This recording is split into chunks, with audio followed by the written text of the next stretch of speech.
6:30. Thank you, everybody. I'd like to recognize our public. Some people I know and a couple names I'm sorry I don't remember. So why doesn't everybody just introduce themselves to the public, and then Ian can take everybody's picture? Starting with Alyssa. And then Hi, I'm Alyssa Sabetto. I am an emergency planner, among other things, at the Wyndham Regional Commission. And I will be talking tonight about flood regs.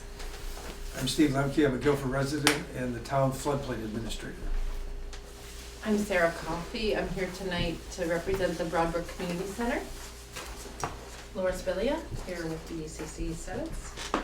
Krista Mihalik, SeVEDS Project Manager at the BBCC. Alex Beck, Workforce and Education Program Manager at the BBCC. R.T. Brown, Wyndham County Economic Development Programs Project Manager at the BBCC. thank you. So on the page, on the sign-in page, which, did everybody get that? It doesn't look like it. A couple people did. There are also a couple copies of the Select Board Rules of Procedure, and a couple things. One is that I asked people, Select Board and audience, to be recognized before they speak. And the second is that we ask that presentations be kept as close as possible to 10 minutes so that there is room for discussion and questions. So I want to thank you all for observing those. Are there new additions to the agenda for this evening? Hearing none. I have one change in the agenda order that I'd like to make, and that is that for some unknown reason, I thought it would be appropriate to introduce our new town administrator under old business. But I'm going to introduce him under new business first. It is old business. I know, right? You're old now. You're old. And I would like, is there any other changes to the order? Thank you. For the approval of minutes, we have our regular meeting of November 14th, and hoping that everybody had a chance to read them online. And are there any comments or discussions or So moved. adopt the minutes as written? So Is moved. there a second? Nobody? Did anybody not read the minutes? I did not read the minutes, So I'll second that then. I'm sorry, I didn't see that. They weren't in the package. We have to go look for them. You know when you said. Well, I opened the package. It wasn't in the and package. They weren't with my package, so I went online. You know when you said online, I did read them. Come on, Okay, so I'm so sorry. I will, I I think we're gonna apologize. hold off on this until the end of the meeting. We'll pass these around and give people a chance to look at it, so there is a small change. Troy, we're gonna wait on your Sorry, Troy. amendment. Can I ask what happened to the? Don't we need to sign special meeting minutes that you didn't? You have- remember it? We signed them, but you still have to Yes, sign that yours. was from the last meeting. Yep. Because I didn't see the revision. Sorry, that was an oversight. So let me introduce our new town administrator. Maybe I forgot to say that we need to put the minutes into the Can I just meeting. say to you that my name is spelled incorrectly, so I'm just correcting that. Thank you. Could be my fault, because I might have typed those up. So, I'd like to introduce Peder, who is our new town administrator as of almost a week. Tomorrow will be a week. Yes. He's already finding his way around the office. No, tomorrow's 2 weeks. Oh my God, already? Wow, Yeah. yes. Yeah.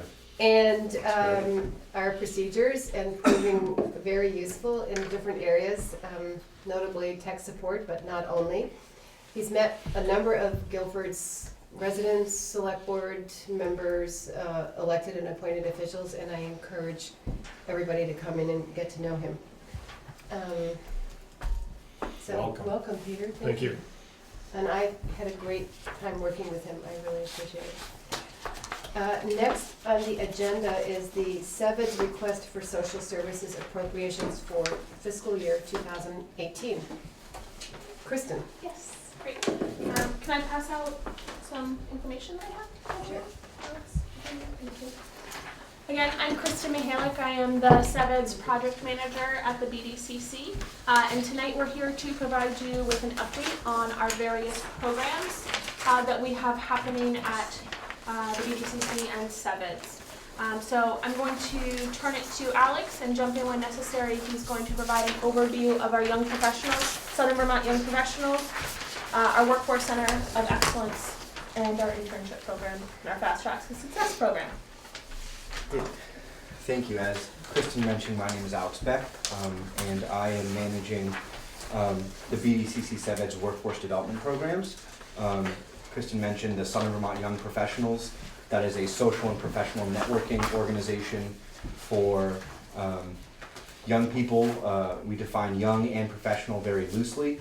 So between 20 and 45, you don't need a job. We don't pick an industry that we focus on. It's really how do we ensure that our young people, whether they're native or moving here from outside, they have all the support that they need to stay here. To find the jobs that are best suited for them, or the community volunteer engagement opportunities that will keep them here and invest in the community. We have a high school career awareness program that is currently being implemented in all 4 Windham County high schools in one iteration or the other. And this program takes students to local employers where we know there are available jobs and really just exposes students to what is available to them, so that they can plan their educations and be well prepared for those jobs. We also do some in-class work about transferable skills and how to really approach your education so that you are employable, whether it's graduating high school, college, med school, you name it, all of the above, any of the above. We also have our collaborative internship program. So we work with the 6 colleges in Windham County and a few others in the area to recruit and retain their students into our local businesses. They're all paid internships, and any collegiate student, and even recent graduates. So 18 months post-graduation, you're still eligible for a paid internship through our organization. And so we really serve as a broker between employers and the schools to make sure that it's a good fit. It isn't just 3 months of pouring coffees. It's real work that will hopefully connect these students to our communities. And lastly, we always encourage employers to come and talk with us about their needs through what we call our cluster roundtable initiative. So whether if you're in manufacturing, there's a manufacturing cluster roundtable. If you're in healthcare, there's another. Technology and IT, there's another. And so we encourage businesses to come to us and meet all together and say, this is the pain point, and a way to really get some of the sticking points and the problems the businesses are facing, get those aired out, and so that we can help try and provide some solutions for them. And so all of these programs together really try and ensure that through any course of someone's either education or even life, there's a way for them to enter the economy, find training opportunities, education opportunities, and of course employment opportunities, among other things. So that's the workforce work I've been doing. Really time for questions. Should we move on to the next person? However, I might have missed it, but do you reach out to the farming communities at all with any of your type of report? farming? Farming. Yeah, so we're actually working with Food Connects, if you're familiar with them. They're a local farm and food organization, as well as Strolling of the Heifers, and they're both right now providing agricultural training programs. So we don't run a lot of our own trainings. A good way to characterize is what we do is we find who's doing it the best, either in our community or in the state, and make sure our students know about that. So we're pointing students in that direction, and of course staying on top of the trend of, you know, what the skills you need to be a successful agriculturalist have changed. So to make sure that our students are prepared for, you know, the next generation of agriculture moving forward. And just to take a step back, the document that you have in front of you is the SeVEDS work plan. So this was created by the created and approved by the SeVEDS board for this fiscal year. Really just helps guide our work and what we'd like to accomplish this upcoming year. And specifically, you'll note on number 1, it's really drawn from our comprehensive economic development strategies. And what that is, it's basically a roadmap, a federally prescribed and approved roadmap to improve your region's economy. So you will note that all the programs that that Alex has mentioned and that are included in SeVEDS and our SeVEDS is really a regional approach for improving our economy. Okay. Hi, I'm R.T. Brown. As I said earlier, I'm the Windham County Economic Development Programs Project Manager. I believe most of you were here last year, but the Windham County program is the making use of the funds that have been provided to the county from the Vermont Yankee closure and ensuring that those funds go to businesses and economic development infrastructure within the region. So a lot of my focus is really outreach and trying to identify eligible projects for those funds. There's an annual report that was produced in probably late August that's available online if you'd like to read up on the, or I can send it to you if you have some questions about it, that really it illustrates the distribution of funds and how the funds have been used to date. Part of that work, associated with that work is number 5 on this work plan, which is something that's sort of a working name called the Green Mountain Innovation Network. We concluded in May a business accelerator feasibility study for the region, and one of the gaps that was identified within that study was a lack of activity around programming and services to help emerging firms get established in the area. So I've been doing a lot of work on developing that programming and some activities that could help emerging firms get off the ground. It starts with what we call ideation activities. People coming together to try and figure out if starting a business is right for them, and then if that is, what are the different paths that they can take to get their businesses off the ground. Another component to that is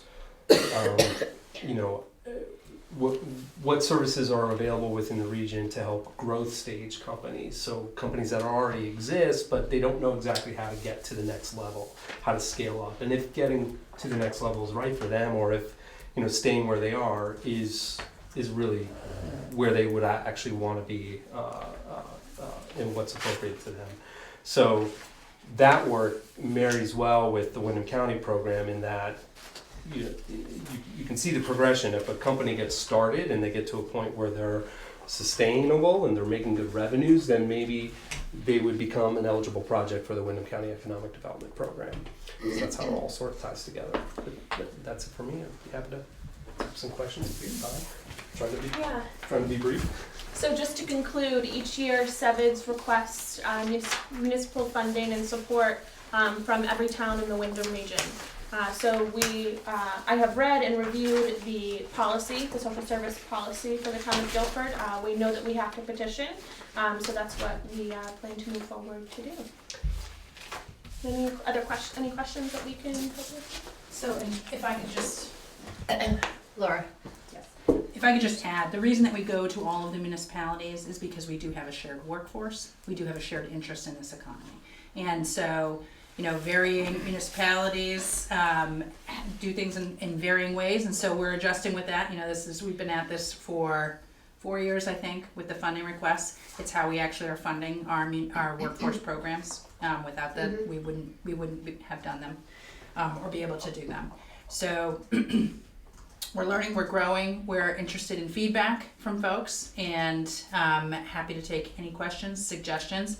But really think it's important for us to be able to come and talk to you, so we appreciate the time on the agenda and would love to come back at any time to hear from or talk with you folks about issues that you feel are really important to the economy and particularly to Guilford's piece of the regional economy. Thank you. Are there questions? I have a few. So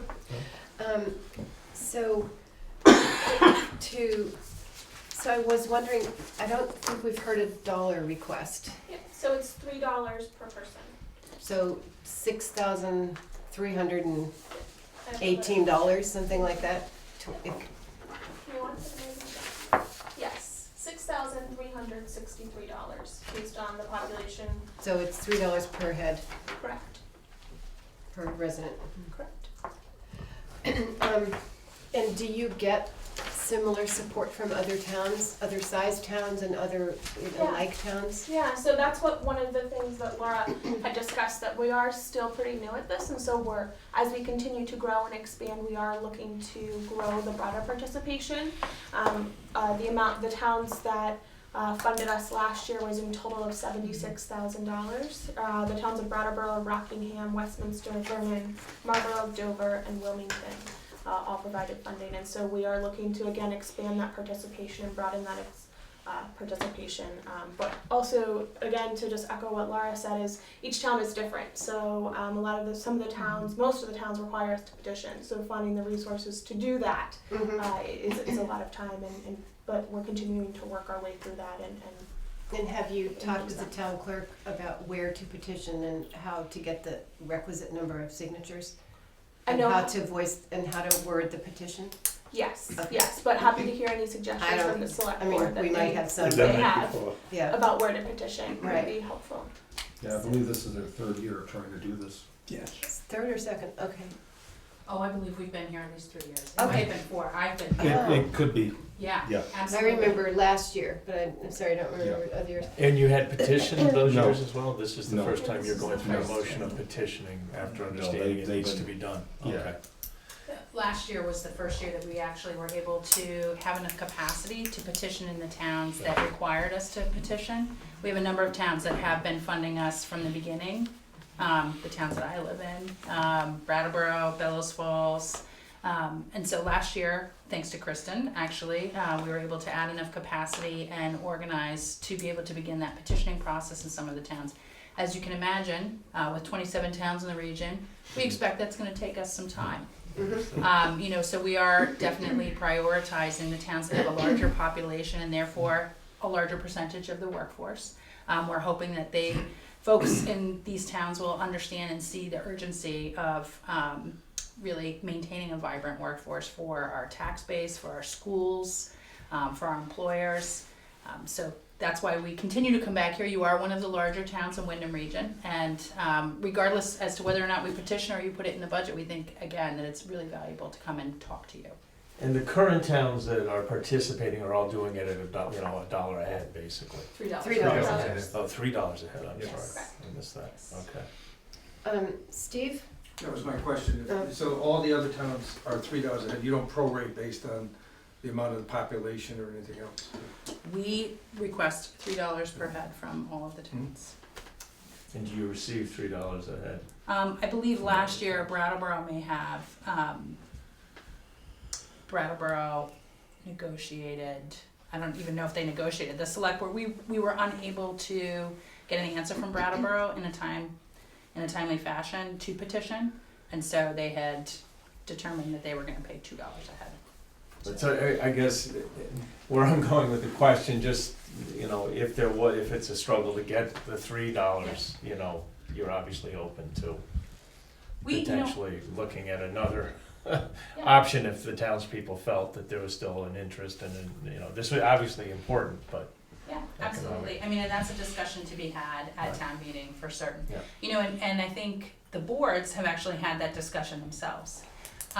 Right now what we're looking at and our ability to continue to grow this fundraising effort, I'm gonna stand, through the petitioning process. As I said, this is slow and steady. We've got 27 towns and, helping people understand the critical nature of this is gonna take time. It's gonna take a decade, probably.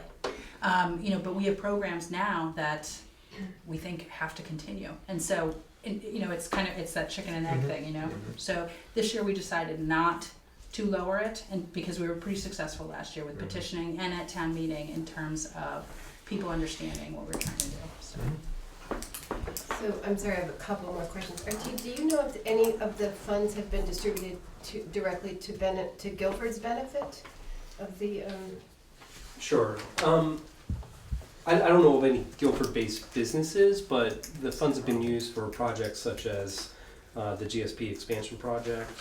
You know, so if there's residents of Guilford that work at GSP, that, you know, those funds help keep that fairly significant employer in the region, as well as, you know, some expansion projects in Bells Falls, which include Vermed and Chroma. So, as well as an organization like Swirling of the Heifers with their, what they call hatchery, which is an food and ag-based accelerator program. So that goes towards economic development. So it's difficult for me to say, you know, I can Directly, but. yeah, But it's sort of indirect benefit, maybe. But you're talking about just about WikiDip funds, not about the Yeah. social services appropriation funds Yeah. they're requesting, right? Yes. Right, I was. Okay, and then for Alec, for you, or maybe for anybody, this is actually a related question. Can you, if you were to report to Guilford on the benefits to Guilford of this, is there a way to be specific about the number of high school students that have participated from Guilford that have participated in your program, or the number of businesses that are talking to people, high school and 20 to 45-year-old people? Yeah, In other words, so we ask services to report back to us on how the expenditures that have benefited Guilford residents, or how many Guilford residents have been served.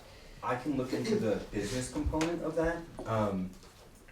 In running these programs, especially with people under the ages of 18, the access to all of their personal information is quite heavily guarded. In fact, you know, the other, you know, we've actually changed the way things are often done so that we don't need social security numbers, because most parents aren't comfortable giving those out, and identifying where students, you know, their home addresses or phone numbers. Yeah. So I can try and look into the business component and let you know if there's any businesses with interns. But one of the reasons why we started focusing on the high schools is because we knew that they were more regional, and that by having these programs at you know, the Union high schools, we could ensure that at least a decent portion of all the communities surrounding that high school would be receiving those benefits and have access to it. So there's, you know, and not all students in the high school are accessing this program. It depends on which high school and what, you know, some students, you know, their parents will sign off on the, will let them go to the in-class portion, but don't really care to sign the permission slip for them to go on the field trip. So in terms of tracking who's getting everything, it is difficult, but it's accessible to anyone who asks. You know, we really encourage all the students get a little piece of paper they take home, and yeah, so we encourage either them or their parents to enroll their students. Okay, thank you. I think that, just to answer your question, Kristen, you can leave one copy of the petition in the town clerk's office, and then as people come in, she often will just say to people, would you like to sign this? And the other obvious place is the Guilford Country Store. People leave it, you know. Thank you. And then you can come to a select board meeting and ask people to sign it. Don't bother. Don't have to stand out in the cold mean streets of Vernon. Thank you all for this Thank you. presentation. Thank you for coming here Thank you. tonight. It looks like quite the happening place to be with all of you here. So. Thank you very much. Thank you.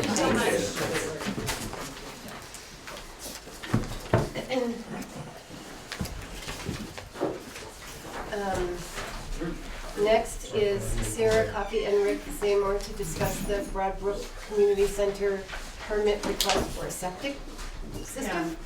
Let me just, I'll stand up, and then I'm gonna turn this over to Rick. So Rick and I are here to represent the Broadbrook Community Center. I was here a number of weeks ago giving an update to the select board about where we were with the project. And we have, where we are right now is we're in the feasibility stage, where we're looking at the feasibility of the fundraising and the feasibility of the site. And it's really the feasibility of the site to bring the Grange Hall up to A1, you know, public safety standards, which means like ADA accessibility, meaning like a lift to the upstairs, ADA accessible bathrooms, sprinklers because of the number of people who are in the building and it's required. You know, it's really upgrades to electrical and plumbing. So before we really don't want to waste any money or anybody's money. So what we are right now is we've hired, we're working with Stevens and Associates to do a number of things for us, including a very detailed cost estimate for the plans that we currently have. But the first, even before we get to that level of detail, we're looking at the site and the two big things that are the biggest, I wouldn't say concern, but two things we have to do is a well and look at water and septic. Because as some of you might know, we've experienced a drought this summer and the water at the Grange has been almost non-existent. But it's not because of that, it's really because of we need to have a certain amount of water pressure for what would be a sprinkler system and for what we consider a public building. And then the other is obviously a septic. So we wanted to talk to you about actually not just the septic, but also about the water issues too. And Rick is the head of the Buildings and Grounds Committee, and he's been working really closely with Stevens, and he has some maps and details that he will share. This will just take a minute, I think. I don't know if you're interested. Here's a survey that Eric Morse dug up showing this is the Grange lot, this is the Anthony lot that was given to the town, and as part of the feasibility study with Stevens, we need to know whether we can do well and septic, in the lot before we go ahead with any kind of purchase, and we need to know what that's going to cost and if it can be done. And we're hoping it can, the well and the septic can be done on the Grange lot, but it's possible that it won't be able to. Could you stand with your back not? Oh, I'm sorry. Ian gets very upset with us. I stand wherever you want to, Rick. Thank Can I have one of those Rick Ricks? Zamor, Guilford. And so what we're asking the town is for permission to dig, I think it'll be 2 or 3, per test pits on the Anthony lot, which the town owns, just to know what the possibility for septic is. In case we have to come back to the town and ask for permission to put a septic in there, if it won't go on the Grange lot. So that's basically what we're here asking for tonight. The well is there's more flexibility there. I mean, that can be drilled almost anywhere on the lot there, but there needs to be 200 feet between the well and the septic system. Wherever, so there's a relationship there that's going to have to be established. And as Sarah said, the spring is just about dry. I mean, the spring has always fed the Grange, never had any problem with it, but it's, this summer and fall has been so dry that it's just a trickle. And for a sprinkler system, and really for the kind of commercial kitchen we would like to put in the Grange, we would need a well. So, any questions? There are other options. I believe there's more than one spring on that hill up there that's not gonna help your sprinkler system, but I think there's more than one spring up there that's available for the water rights to go to that Grange. Okay, because the deed mentions one spring. Eric was going to check I don't know who owns the piece between the Walkers and is it Triple T? No, not Triple T, but I believe Lowell Young is the Youngs. because when we dug down through. He's going to check that deed, see if there's any other right of way or to another spring or if the Grange has any other rights. But from what we hear from Stevens Associates, a spring will not work. No, won't be a sprinkler Not for your system. sprinklers. No, it's got to be dug well and storage. You need a lot of storage in the basement. But that's all with the water coming down off that hill. Yeah. It was great for a long time. Yeah. It was great water. Any questions? And so the timeline, we're trying to do this before the ground freezes. Yeah. So I think we're eager to, Get a motion. well, yeah, to get a, How far out in you going? How far would the, I have no idea, would the, I would assume it would be in the, you know, in this area here. Have you, if you're on the tree line then? Yeah, Have you talked to anyone about where they might have to pop a well? no, we're waiting to hear from Stevens. so these two pieces, just as, they're interrelated pieces, right? Because of the distance from the brook and the, you know, Right. the septic. So Right. we just really, you know, because of, we have the Grange lot is a little under an acre, it's I think 0.7 acres, and we know that, you know, we're working, we'd love to locate everything ideally on that lot if we can, but we just wanna be in full kind of disclosure, and also we wanna know what's possible, so that we don't find ourselves after acquiring the building and also doing all sorts of work that there'll be an issue. These are the two big issues to figure out. So I think what we're looking for from the select board is, if we're gonna do test pits on the Grange lot, and if we can do a few, like, I think we were talking two, I think it's up to Stevens in a way, to do them on the adjacent lot to see, you know, just so that we can see what the possibilities might be. And then I think from there, we're gonna also ascertain what can be done for a well, because I think the location of a septic will kind of determine in many ways where a well will go. And so once you have the test results, you would report back to the select board on what your future plans might be.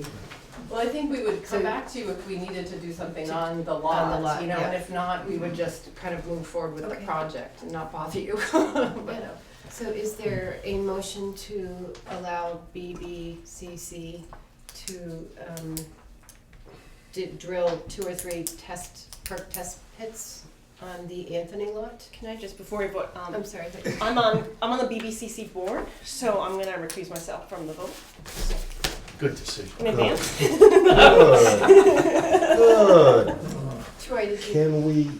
Can we legally do this since this is owned by the town? There again, you're getting into sticky wicket there. You are getting into a lot of sticky wickets. Yeah. Because every taxpayer in town has a say-so with that piece of property. It's owned by the town, not just us 5. So Do you whenever- think drilling doing the perk test would, you know, I think if something needed to be done on the site in right. terms of what was found, and there was a request, then I'm 100% in agreement. What I don't know is if doing the test holes, you know, is setting I don't know, a that's what I'm direction saying. that would. That's what you reclused yourself. I did. I can participate But you can as participate in a the public discussion. participant, actually. I do over there.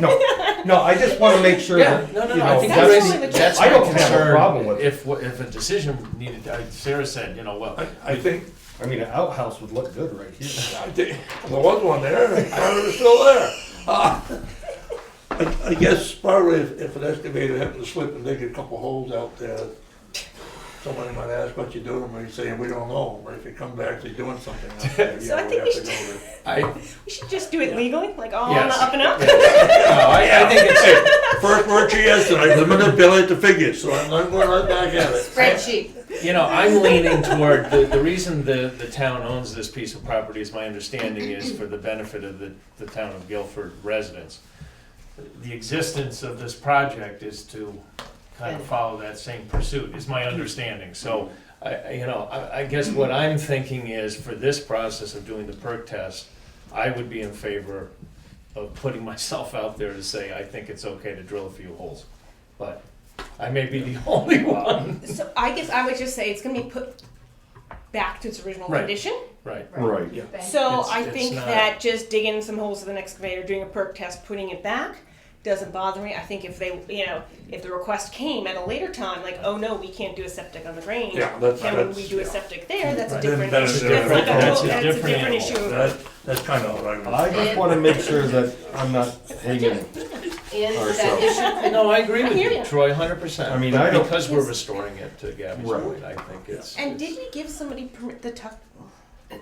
someone permission to I move that, Sorry, Steve has a question first. I would just say as a resident that this group is not coming here to add an addition on the Grange. They're looking for a way to maintain the Grange. Without these test wells, you run the risk of losing the Grange for the total use of the community, for any reason, because of all the issues. With no water, you can't do anything there. So I think approaching it from the side of saying, we're doing what we can to save the Grange is good a way to present it as to say, we're trying to do something new to the Grange. Because without water, I think, as you said, Sarah, these are two very separate issues. No water means no Grange. So I think looking at it from a point of view of saving the Grange, it would be very easy to defend 3 perk holes just to see if that's possible. Then you can say what you want to do next. If nothing else, you're still gonna have to drill 3 perk holes just to have the theater there. Right, I understand that, Steve. I'm not arguing that point one bit. I just wanna make sure that we're legally doing what we need to do, so it does not come back to bite the rest of us in the backside.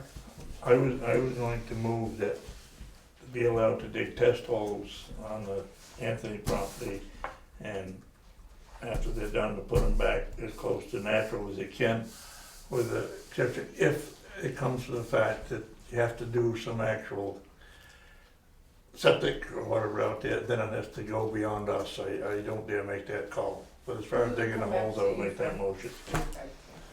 Second. Troy seconded, thank you.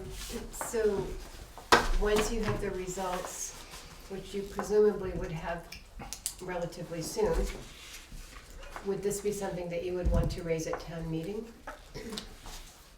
Because we would have to That's have. the procedure that you'd like us to follow? Well, I think- I'm just I saying think that. if we were gonna need the Anthony lot, Yeah, sure. Yeah. so it seems like you would have the information in time to petition to put it on the town meeting warrant. Right. I think that's just the biggest thing, with Yeah. it being owned by the town. Yeah, okay. I mean, even though us 5 make the deciding factor, I think something like that would have to. I think that'd be a great opportunity, actually. You might even be able to get some more people to help out too, so. To talk, will be a More great involvement. opportunity for people to learn about the Right. project. Yes. So. Educate everyone. I think we're waiting on, we're working with Stevens and Associates, so we would come back with the results of those perk tests, Yep. and, we're working, we would look to you for guidance on how Oh, we and should be working with the town. I know that building is used by a lot besides just the Father's Day and Mother's Day and stuff like that. It's the food pantry and the kids, the boating, and it's a lot of, it's used by a lot of people in town. It is, so. Any more discussion? All in favor? Aye. Aye. Aye. One abstention. No, nobody opposed, motion carried, thank you. Okay. Thank you. Thank you. Thank you so much. Don't mess up the water now. Don't mess up the water. Walt, the town learned a lot of work on that water. Troy said pop in a well, I like that, the sound of that, it makes it sound so Yes. easy. You got that? Yep. Okay. Let's see what we have to do. Each water comes around that hill.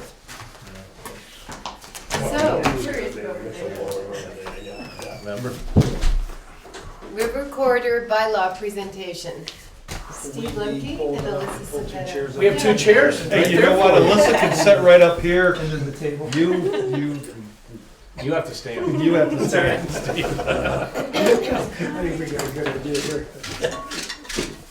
Just the right number of Right over chairs. this here, Yeah, right over that Comfortable microphone. chairs. So we've got my hand out. So let's be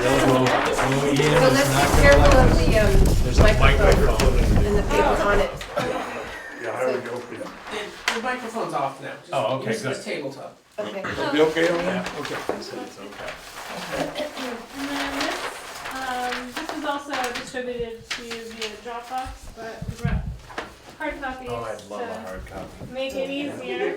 Yeah. Really, you came unprepared? No, I read this. Not in full, but I read it. I And got partly this what one. we're doing tonight is for the record as well, okay? So, We got, you know, for the record, Alyssa's handing out 5 copies of what we're talking about, just so that there's no discussion later that there was a page missing in the Dropbox or something else. Okay? Thank you, Steve. Thank you. Everybody got a copy? So what I'd like to do is say some things on the record tonight, about this regulation, because I think we're gonna be looking at some issues and options on this going forward for a period of time. So, first of all, I'm Steve Lembke, I'm the floodplain administrator for the town. This is Alyssa Sabetto. She's a planner at Wyndham Regional Commission and, equally important, a nationally certified floodplain manager, and also through Wyndham Regional and nationally. At a select board meeting last November, I brought to this group a year-long plan of things I'd like to do as a floodplain administrator. And one of the major things was to bring to this group a draft, as I said at that point, a draft of a river corridor bylaw that could potentially be put in front of you for consideration and maybe adoption. So that's basically what we're doing tonight. At the time, the 2 reasons that I think I left this table with that you were interested in is the protection of life and property in the town, and also to secure the additional 5% of the federal funding offered under the Emergency Relief and Assistance Fund. And when Ron Lenker was Emergency Management Director, he and I had worked sort of carefully too to say it would be really good to get the town's additional 5%. And for the record again, it's 5% of any federal funding that would be delivered to the town in the event of a national or federal disaster being declared here. So we're talking about a lot of money if you don't have, potentially a lot of money if you don't get the 5%. So what you have in front of you tonight is the draft language for a river corridor bylaw. Alyssa's going to go through parts of it and talk about the regulation language. She and other people at Wyndham Regional over the past few months have been developing the language. It is somewhat cumbersome or overwhelming when you look at 36 pages of it, but the concept is pretty clear. What you wanted to do the last time, protect life and property and get the 5% and commerce and so forth, is still in place. One of the things that, if you were to look at the first page, you don't have to do it now, but there are several goals on the first page under section 2. And one I want to point out is the first one says, implement the goals, policies, and recommendations in the current town plan. And on page 84 of the current town plan, there's a fair amount of discussion where the town commissioners have addressed specifically the select board to look at river flooding bylaws and to the best of your ability abide by those. So that sort of goes along with this. I had a conversation today with Michelle Fossey, and for the record, the chair of the Town Planning Commission. And Michelle confirmed that the planning commissioners, while developing the current town plan, had discussed the possibility of a river corridor bylaw. And while she can't individually speak for all the commissioners without seeing a draft of the regulation and having a meeting, she is personally in favor of pursuing the adoption of a river corridor bylaw and believes the entire planning commission would be as well. I think that's also echoed by the Conservation Commission. I'm fairly close to a member of the Conservation Commission since I just left her at home today, and she said the same thing. But also, Sheila, I think you were part of the whole town part plan, of the town plan, and Gabby, you're the liaison with the commission. And Alyssa also worked on the town hazard mitigation plan, right. And there's 8 pages of that's dedicated to the dangers and likelihood of flooding in Guilford. So with that background and setting the table, I turn it over to Alyssa to talk through. We're not trying to get to any consensus tonight. We're trying to answer questions and say, what we'd probably like to do is say, here's what we're putting in front of you. 2 weeks from now, we'd like to return to that meeting and see if we can come to at least a final draft that could be then distributed to the Planning Commission, the Conservation Commission, and maybe be posted for public comment. So that's our thing. Alyssa. Okay, well, thanks for having us. So there are a couple of reasons for doing this update, because you do currently have floodplain regulations in place that don't cover the river corridor, which is, something fairly new from A&R. And these draft regulations do cover the river corridor. They also are, in my opinion, an improvement over your current regulations, which I would recommend you update regardless of whether you include a river corridor or not. And they also will enable you to get the 5% bonus on ERAF, which, just to clarify that, that is a 5% increase from the state, whether the state will be allocating. The 75% would come from the feds, and the remaining 25% is split currently between the state and the town. And you currently have a 12.5% match with ERAF. This will bump you up to 17.5% from the state, so you would only be responsible for 7.5% if you did adopt a river corridor regulations. So, yeah, what we did was at Wyndham Regional, we drafted up a new model regulations. Those percentages only come into play with a declared disaster. Right? That's correct. Yes. Yep. So it's only when FEMA is giving anything. Right. And so these are, like I said, this is based off of a new model that we've recently developed. This model was not this particular one, which I have personalized for Guilford. What you see is the model personalized with some choices made in talking with Steve. Because this model has a number of optional components that are called out and spelled out as optional. And so you can see there's some remaining options on like pages 15, 16, they're all highlighted. So 15, 16, top of 17, 21, there's a note which is just something to consider, and then there's 24 and 25. So there are a number of things. Has anyone had a chance to actually look over the regs? I did a little bit. Okay. And most of the highlighted that I saw was going from a 1 foot restriction to a 2 foot restriction. Yeah. At least half of them seem to reference a lot of them are that. one specific. So yeah, and what that is, your current regulations and the state requires, so FEMA has minimum standards that have to be met in order for the town to be compliant under the National Flood Insurance Program. And that federal standard is no required elevation above the base flood. It can get complicated fast, but so all of the special flood hazard area in Guilford is called an A zone, which there is no determined base flood elevation predetermined. So someone has to do the engineering study or look at the flood insurance study in order to determine what the base flood elevation is. Once that's determined, your current regulations require no elevation. So if they want to build a structure in the special flood hazard area, they can have their the first floor elevation can be at that flood level. So what the state their state model has a 1 foot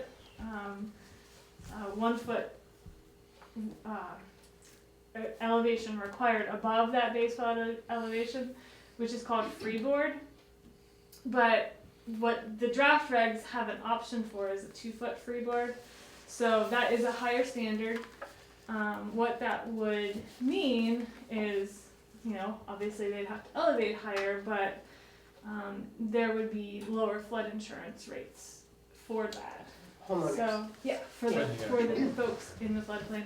Which, just to give you some numbers, there's 34 structures that are in the special flood hazard area. So those are the only ones that would even be encumbered with the elevation. But the river corridor is a separate zone, which is the green area. So there's a lot of overlap amongst the pink and the green. The pink is the special flood hazard area, and the green is the river corridor. So there's a lot of overlap, but the green that's mapped, which is the A&R mapped river corridor, there are 78 structures in that that are in that alone, and then there's 23 structures that lie within both areas. But the thing that this map doesn't show is that the small streams also get a 50-foot buffer on them, which would also be considered river corridor. So they would also be governed under the river corridor regulation. And A&R does require regulation of the small streams buffer in order to get the ERAF match. So a town could just regulate, there's also something that's not. Why, do you know, I mean, can you define why they would require, why they do require the small streams to have that same buffer? I think that I mean, this is me just kind of speculating somewhat, but I think that they feel that a lot of the hazard comes from the small streams. So it would take away a lot of the benefit of the regulation not to regulate that. What do they consider small stream, I guess? So the small streams are perennial streams. Okay. And this, I should say, if you're familiar, is anyone familiar with the Agency of Natural Resources Atlas online that A&R has? No. Okay. Well, I can certainly send a link out to you guys with that. And you know, I invite you to please go and check it out, because A&R's official river corridor mapping is what's on that online map. So, and the small streams are called out on that map. And it's an available resource. You can go online, you can punch in an address. You know, if you speculate that something may be or might be, you know, would be, could be, you can put it in and see what it is. So that's a little bit about the river corridor. I'm more than happy to go into it a little bit more. Can I just ask you one, did you say that we still need to determine the base flood areas of these? No, It's no, all no, done. That would be, it's not done, but that would be done by anyone wishing to build or expand their structure in the special flood hazard area. Part not of their in the river. engineering So it'd be report part they of would a- have to do. Yeah, you'd have to From a have building, land. if they were to build. And one of the reasons for that is that because all of these areas are designated as A areas, which are the least threatened, FEMA has not done the baseline elevation on it. But what doesn't make sense, at least from my point of view as a floodplain administrator, is to have the base level 0, so that you just build in the flood area. Yeah. I mean, the whole point of doing this, if you're gonna even talk about it, is to mitigate the danger of public life and loss of property and the resources that the town would have to put into putting something back together again when the banks are gone. You know, so those are the discussions that we're trying to decide, and they're not necessarily easy, but they're easy in concept. They're a little knottier when you get down to it. So if I'm a property owner in a area, Right. Yeah, Purple area. a purple or a That's the dark green special. area, there's a special flood The hazard. special flood. then if I buy property there, it is incumbent on me to determine where to get a permit? Well, first of all, if you bought it, let's say, for the sake of simple argument, you bought a piece of property, you wanted to build a house, and you went to someplace to get a loan. The bank would probably say to you, you need flood insurance because you are in this area. And then you would come and say, we need a flood permit we need a permit to build in this area. And then you would have to fill that out, and then we would go, because they're not pre-designated by an elevation, it would be up to you to hire an engineer or a company to determine what that base elevation is, and then you would comply with the regulation. So you have to prepare that in advance of your building and asking for the permit. And then you would qualify for flood mitigation efforts on the part of the town if something happened, and for funding, because you have met those requirements as a property owner? No, that wouldn't be, it would just be that you would then be eligible to, well, if you have a property in the floodplain, and you have a mortgage, you're required to have flood insurance. And that flood insurance can be purchased privately, but Guilford, being a member of the National Flood Insurance Program, enables property owners to purchase it through the NFIP, which is a slightly lower rate. Yep. But it only affects folks that have mortgages in the floodplain. Flood insurance would not be applicable to the river corridor at all. Like technically, if you wanna get technical, probably the brook that runs through your property. Right? No. No, I was like, I don't have a brook. No. But I know what you're talking about, over Jelly Yeah, Mill over Road. Jelly Mill right there, That where I yeah. go over the bridge. Yes. That's one of those little, That's that's what I was one of looking those at, I was little- like, that's a yep, perennial stream, exactly. that's. It's a perennial stream, Mhm. See John, he knows where it is, so. showed him the other night. But I think if I understood the proposed regulation, that it would be I mean, we don't have any zoning or permitting process to build Right. in this town, so this would be a permit that they'd have to get through the Correct. town. And it currently is already. It is already, Yes. right. Yeah, with the bylaw that's in place. In the It flood. still is, but in the floodplain. This It's would just- be It expanding. just expands that area to a Yeah. broader Broader. group, including the buffer, so that we're better able to mitigate the problems that can come from flooding that's most likely going to happen again. So there are some differences in what is allowed within the special flood hazard area versus the river corridor, just based on FEMA, what FEMA allows for and what A&R is looking for. So, like within the river corridor,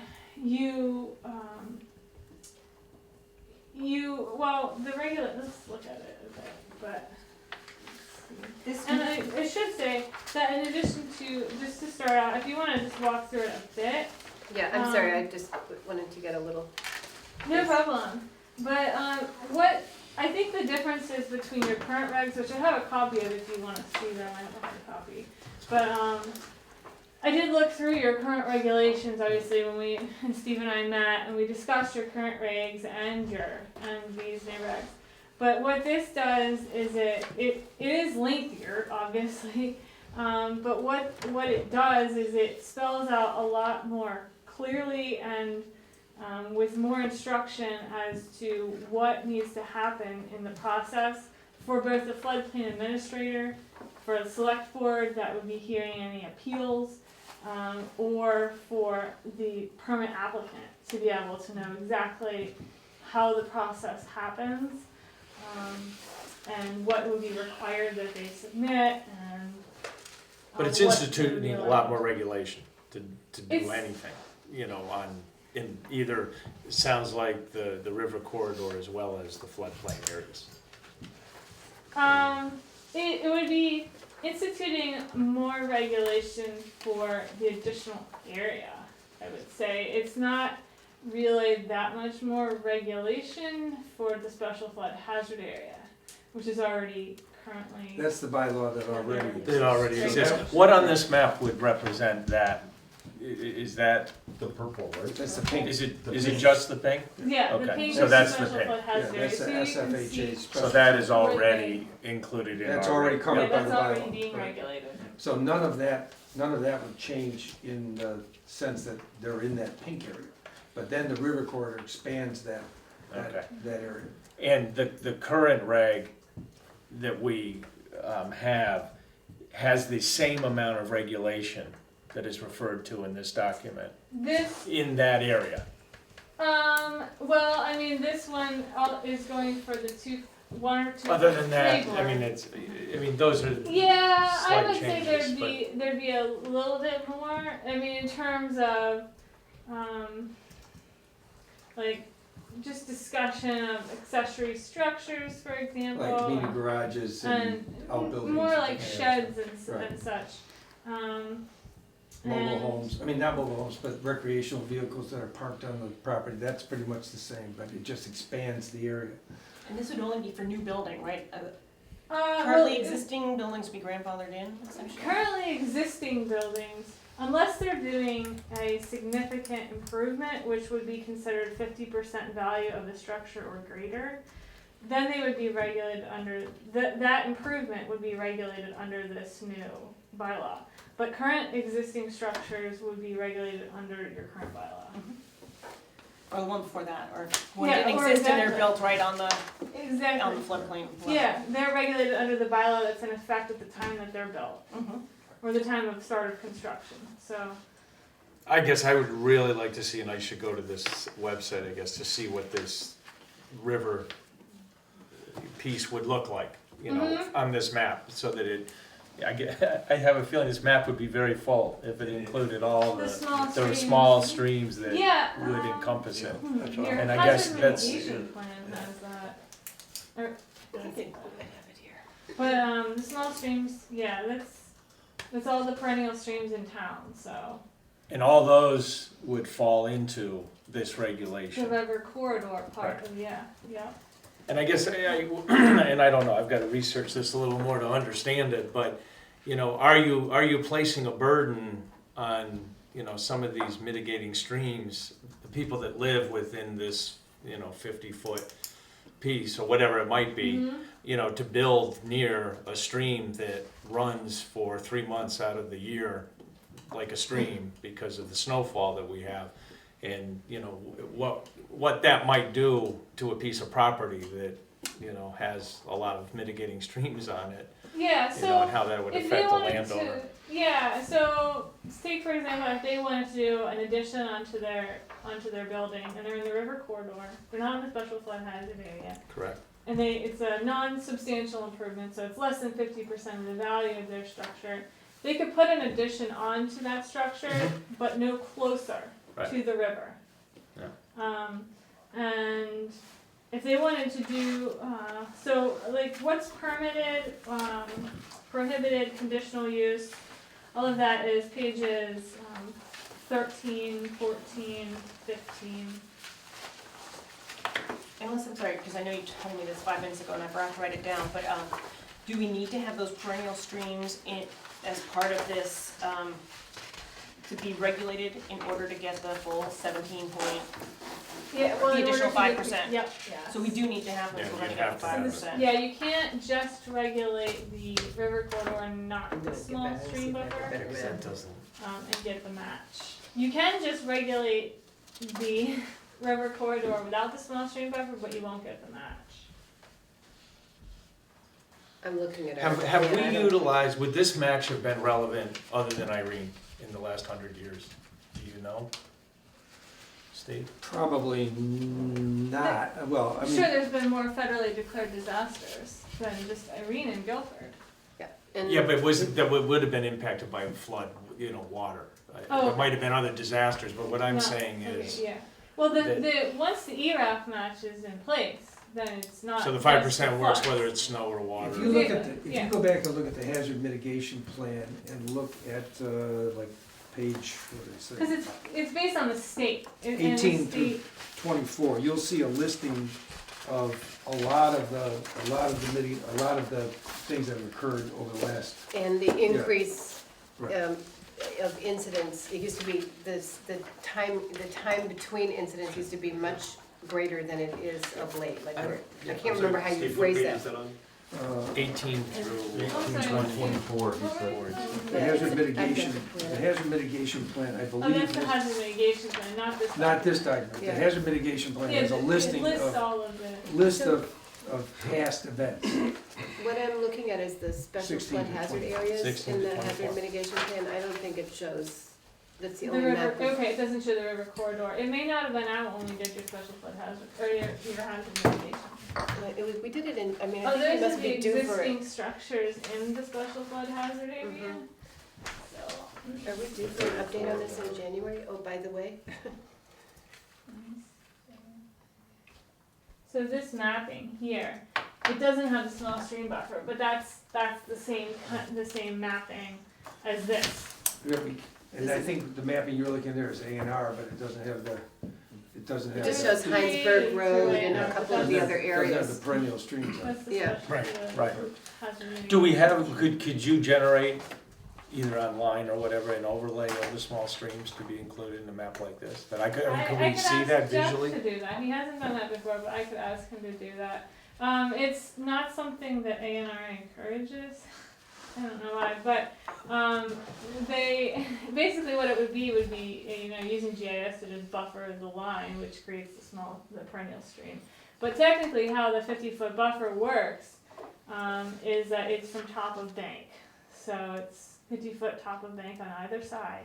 That area would be considered for. So if there was a stream that ran 3 months out of the year from snowfall and someone wanted to put a sugar house within a 50-foot buffer to that, in this future plan, that would be impacted by that type of thing, basically, that type of plan. And I guess, that's what I'm just curious, to see Yeah. how much real estate would be implicated. But part of the answer to that too is that when you put that sugar house here and it ends up in Greenfield, that's another issue. But that's not what I'm talking about, Steve, though. I'll use an example. There was a sugar house in existence before Irene that is still in existence now and wasn't impacted by Irene, but it's within a 50-foot buffer to the stream that happens to be close to it. And again, it's a mitigating tiny little stream. You won't have to remove it. No, I know you won't have to move it, but had someone implemented a plan and then wanted to build a sugar house 20 years from now in that same location, even though that location survived Irene, they would be impacted by the decision here. They would be impacted. It wouldn't be allowed per this bylaw. It would only be allowed by a variance, which would be granted by the select board. But then decisions are good. That would be. I understand. Yeah, because as I understand it, this is the only board in town that makes decisions on bylaws, ultimate decisions on bylaws and waivers on those bylaws. There's no other commission within the town. Currently, that's correct. Everything else is advisory. If you were to add, So that would also come into play in terms of if anybody has because part of the role of the floodplain administrator is to go out and assist the property owner with looking at their, delineating on their property, where is the boundary of this floodplain, where's the boundary of the river corridor. And then, inspecting property, inspecting buildings, inspecting, the layout before they're built, during, after, all of that. But. No, I think that's very valuable, having from a floodplain perspective and, the heavier streams. I think that makes a lot of sense. These floodplain maps have improved greatly over the past 10 years because some of the old ones have, Yeah, what I was going to say, just to finish my point, was that if someone has a disagreement with the floodplain administrator over that boundary or over whether or not their structure is even in the floodplain, then that comes to you. Sure. Yep. And ultimately, they can get a determination if it's a special flood hazard area from FEMA or if it's a recorder from A&R as to make that technical call if you don't feel that you want to or can or whatever. But that's also another way the select board would be involved.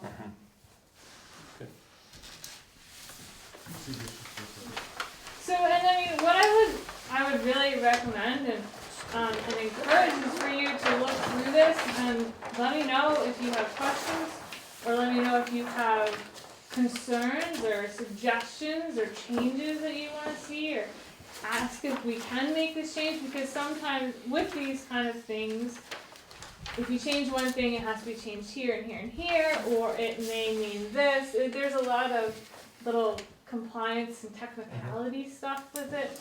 So, but I'm more than happy to discuss any type of change you have, because we really want it to be your bylaw. Sure. I've read through it a little bit. The definitions, I was wondering if they could be placed up the front, because I had a couple things, and with defined terms, if they could be capitalized, and if they're not defined terms, not capitalized, because I think there was one, like I have here, capital P on a permit on page 4, and then I'm looking through it, and there was actually no definition of permit. So if we could just, that's how I'm just personally used to seeing things. If it's defined, it's capitalized, then you know more. Okay. And I generally put the definitions up front, I don't know why. I have it. I think it's kind of the norm to have definitions up front. Can I just say something about that permit, Gabby, while you're looking for other things? The first time that you refer to permit is number 1 under duties and responsibilities of the floodplain administrator. And I was looking all over the place to find permit for what? Just a permit for the floodplain, for development, permit for this Permit bylaw. to do whatever is being requested. Okay, so for example, the Harris property required a permit in order to, a floodplain permit to go in and do the remedial work for Jim Herrick to put in a driveway to get over to the property, do the work, and return it to what it was. So that was something that would require the permit and was permitted. So is there a possibility of adding a definition of permit, or are there, what I You did? can add a definition. I didn't Yeah, see some of here the definitions are where statutorily permits, required, others not.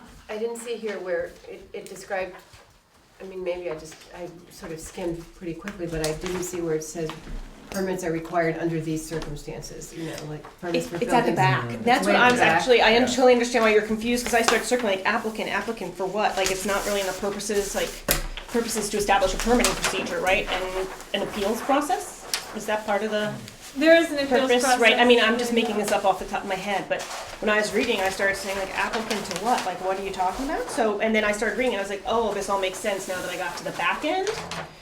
Because I think permit application guidelines and development in regulated flood hazard areas, 6 and 7, actually clarified the front for me personally, because I didn't realize this was actually about getting, here's the regulated areas, and then the whole purpose, or one of the purposes is to talk about how do you get your permit to build in those areas. So you start talking about like, if the applicant disagrees with determination, and I'm on page 3, and I'm just like, applicant for what?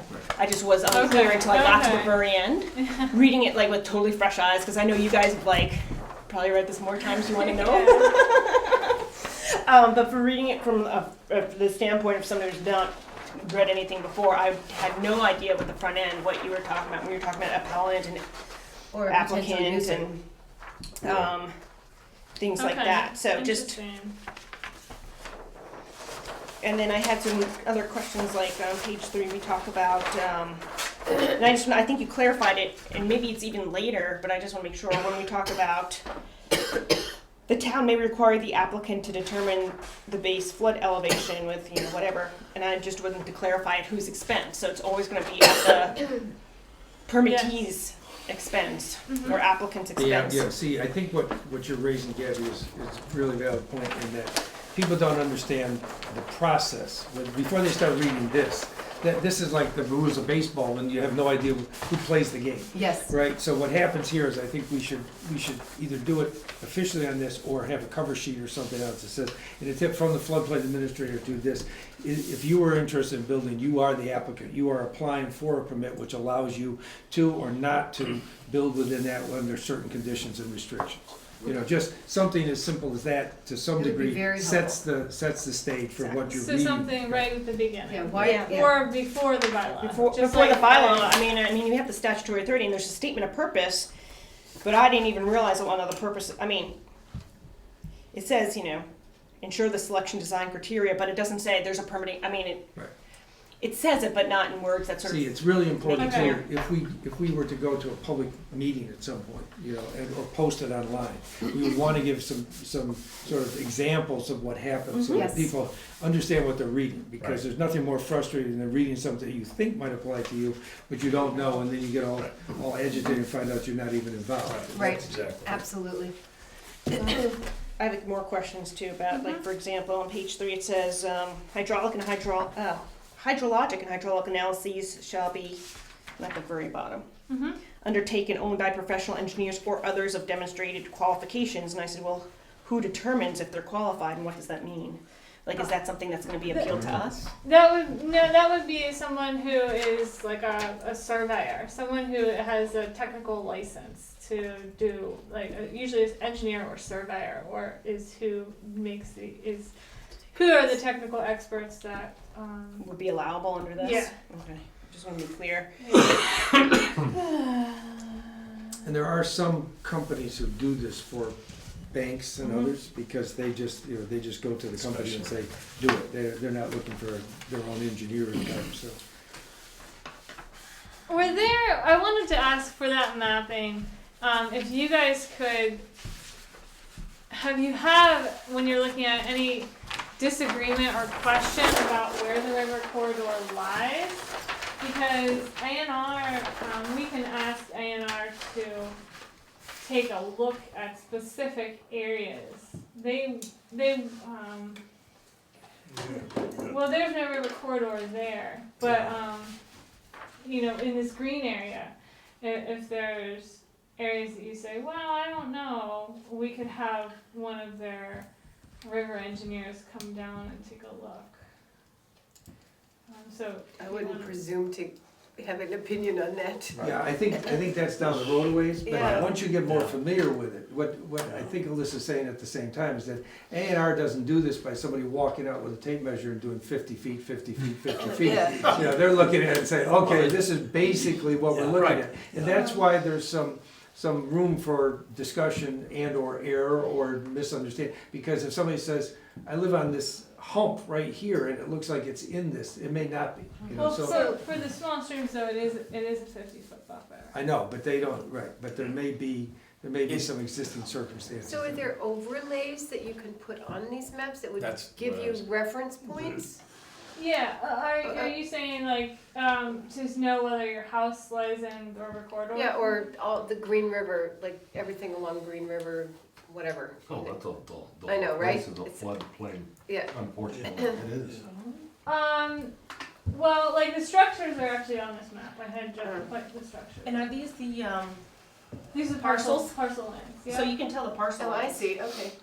Right, and if we were to match up, it's not easy to match up the names, as you might imagine, right, because right, it's sort of private at the same time, but that could be done. All 78 Yeah. structures So involved in this could be, you know, and if we went to a public meeting, we would want to make certain we had those people so that and I think a special mailing or something to people before this just goes through would make sense, Yeah. so that they're We able to probably respond. have those maps with the GIS mapping project that we're doing, the listers, you know.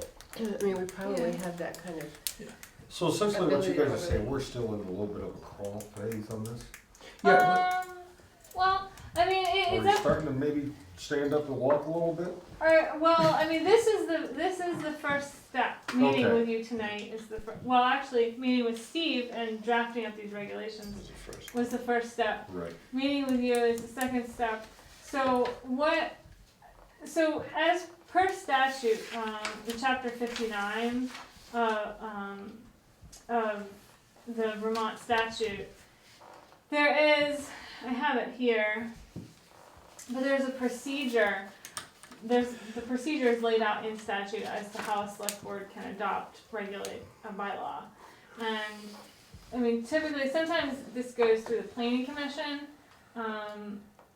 but this time it seems to have gone through the select board, which is fine, and that is allowed. So really, by statute, you can just adopt a bylaw, and then it becomes effective in 60 days. But what I would recommend, because there will be a lot of new folks impacted by these regulations, is to have a process where you could do postcard mailing to folks that have properties that would be affected. But it has to be posted. You do have to make public this. I would put the draft bylaw on your website. I would give ample time for people to take a look at it and be made aware that this is now going to be affecting their property. Because the worst case situation is you pass a bylaw and then these people are starting to find, oh, I need a permit, and then they're like, why did what happened? Right. So So- essentially, we gotta get the planning commission, and conservation commission, more involved also. well, I would just posit also that since I'm sort of the first floodplain administrator in a long time, I'm not certain how many of the people who are in the special flood hazard area even know they're in the special flood. Right. So Right. You one want- thing, I mean, if you look back at the list of things I said we should do, one of it is to do a public education and outreach, just to say, in case you didn't know, you are. And that goes along with this, because they're already impacted by the current bylaw. Right. So if they may not like some of that, or they may be relieved by it, but if they're already there, they're already regulated. And that takes some of the oomph out of this, just to say, you are already, this just impacts the rest of the people, but you should know that you are.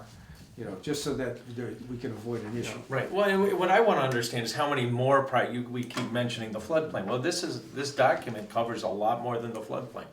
Yeah. So, I mean, that to me is relevant. You We had keep enough referring list to of- the 34 houses that we can, you know, notify and everybody, it's No, more I than would, this. no, you want to be notifying everyone. Well, and I the understand. Corridor included, so. But Alyssa, the number that it's- went from 30, well, there are 48 structures that are in the floodplain to 72 or whatever. 78.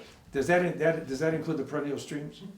No, it No, doesn't that include opens the up- perennial streams. Yeah, We have to do the GIS to see how how many many are You got a That's- perennial structures. stream that runs beside your driveway. Right, exactly. And you were right in it.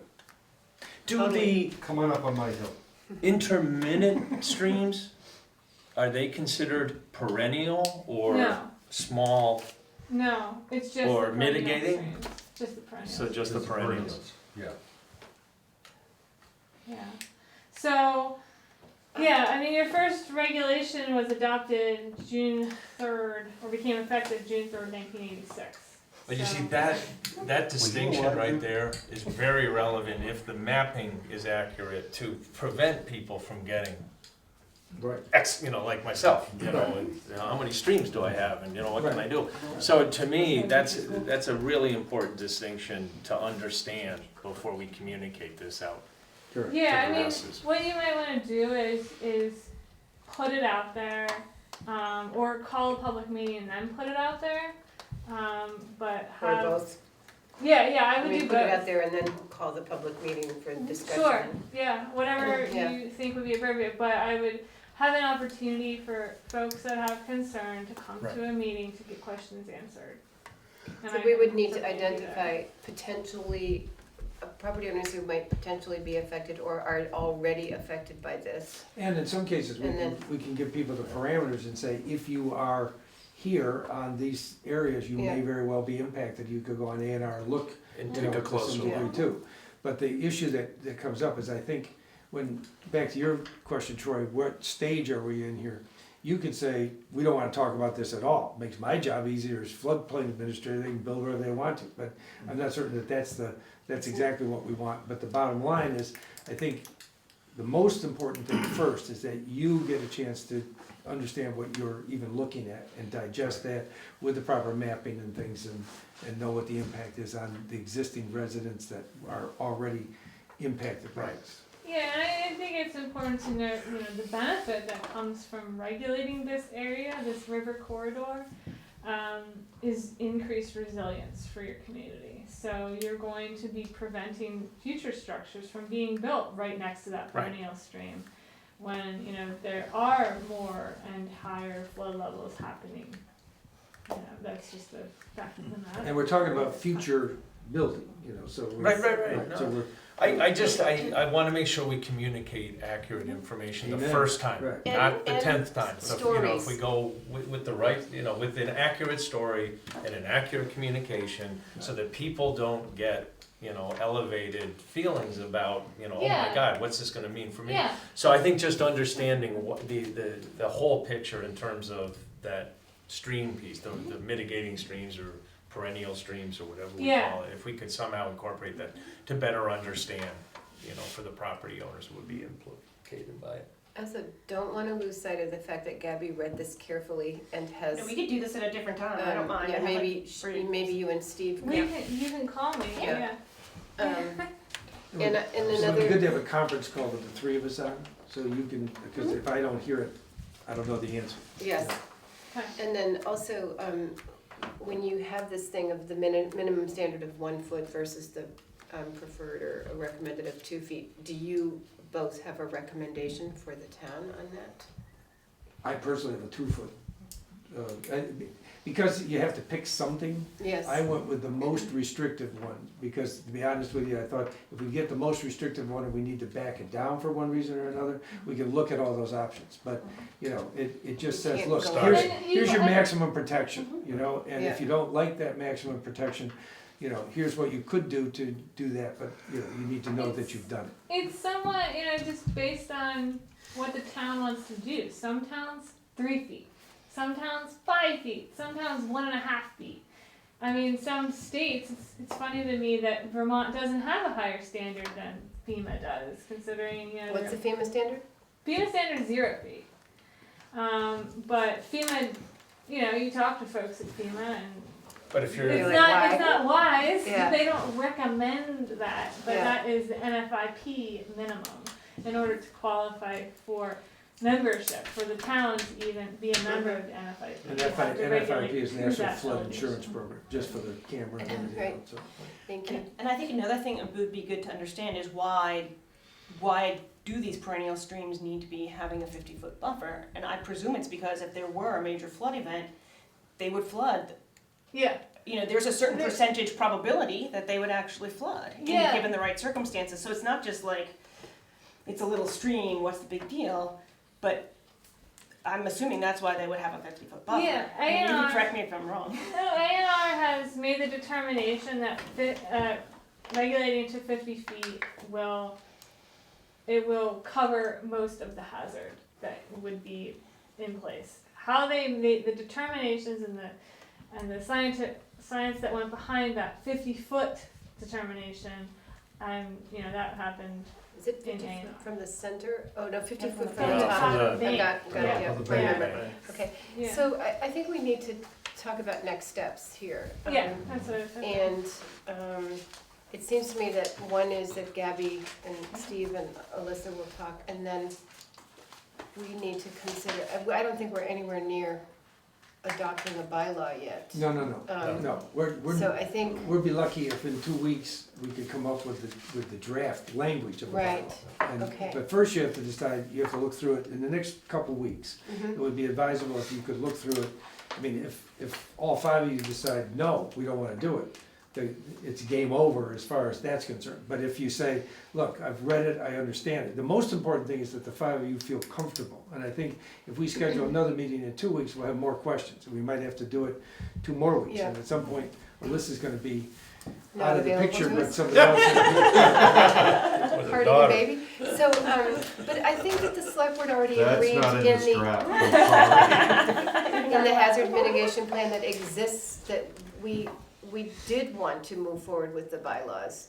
And one of the very strong reasons, other than resiliency, was the additional funding that would come to the town, that the town would be eligible for only if we adopt these. And that's a pretty compelling argument, given our prior experience And with also to FEMA Gordon's funding. point, in order, that's a compelling argument, but you need to be able to defend, you need to be able to know what you're doing, and what you're protecting or what is at risk as far as the town is concerned, not financial or something else, but what's the risk of public opinion, on what you're doing. So I think the more you know, the more comfortable you are, then as a group you can decide, is this too stringent, or is this within what the town plan and the Conservation Commission and others are looking at? That makes sense. Do we have an idea of what the 5% match would have been for FEMA funds with Irene, for example, just to have some sort of a baseline, like, this means $1 million, this means. Well, we got 400 and something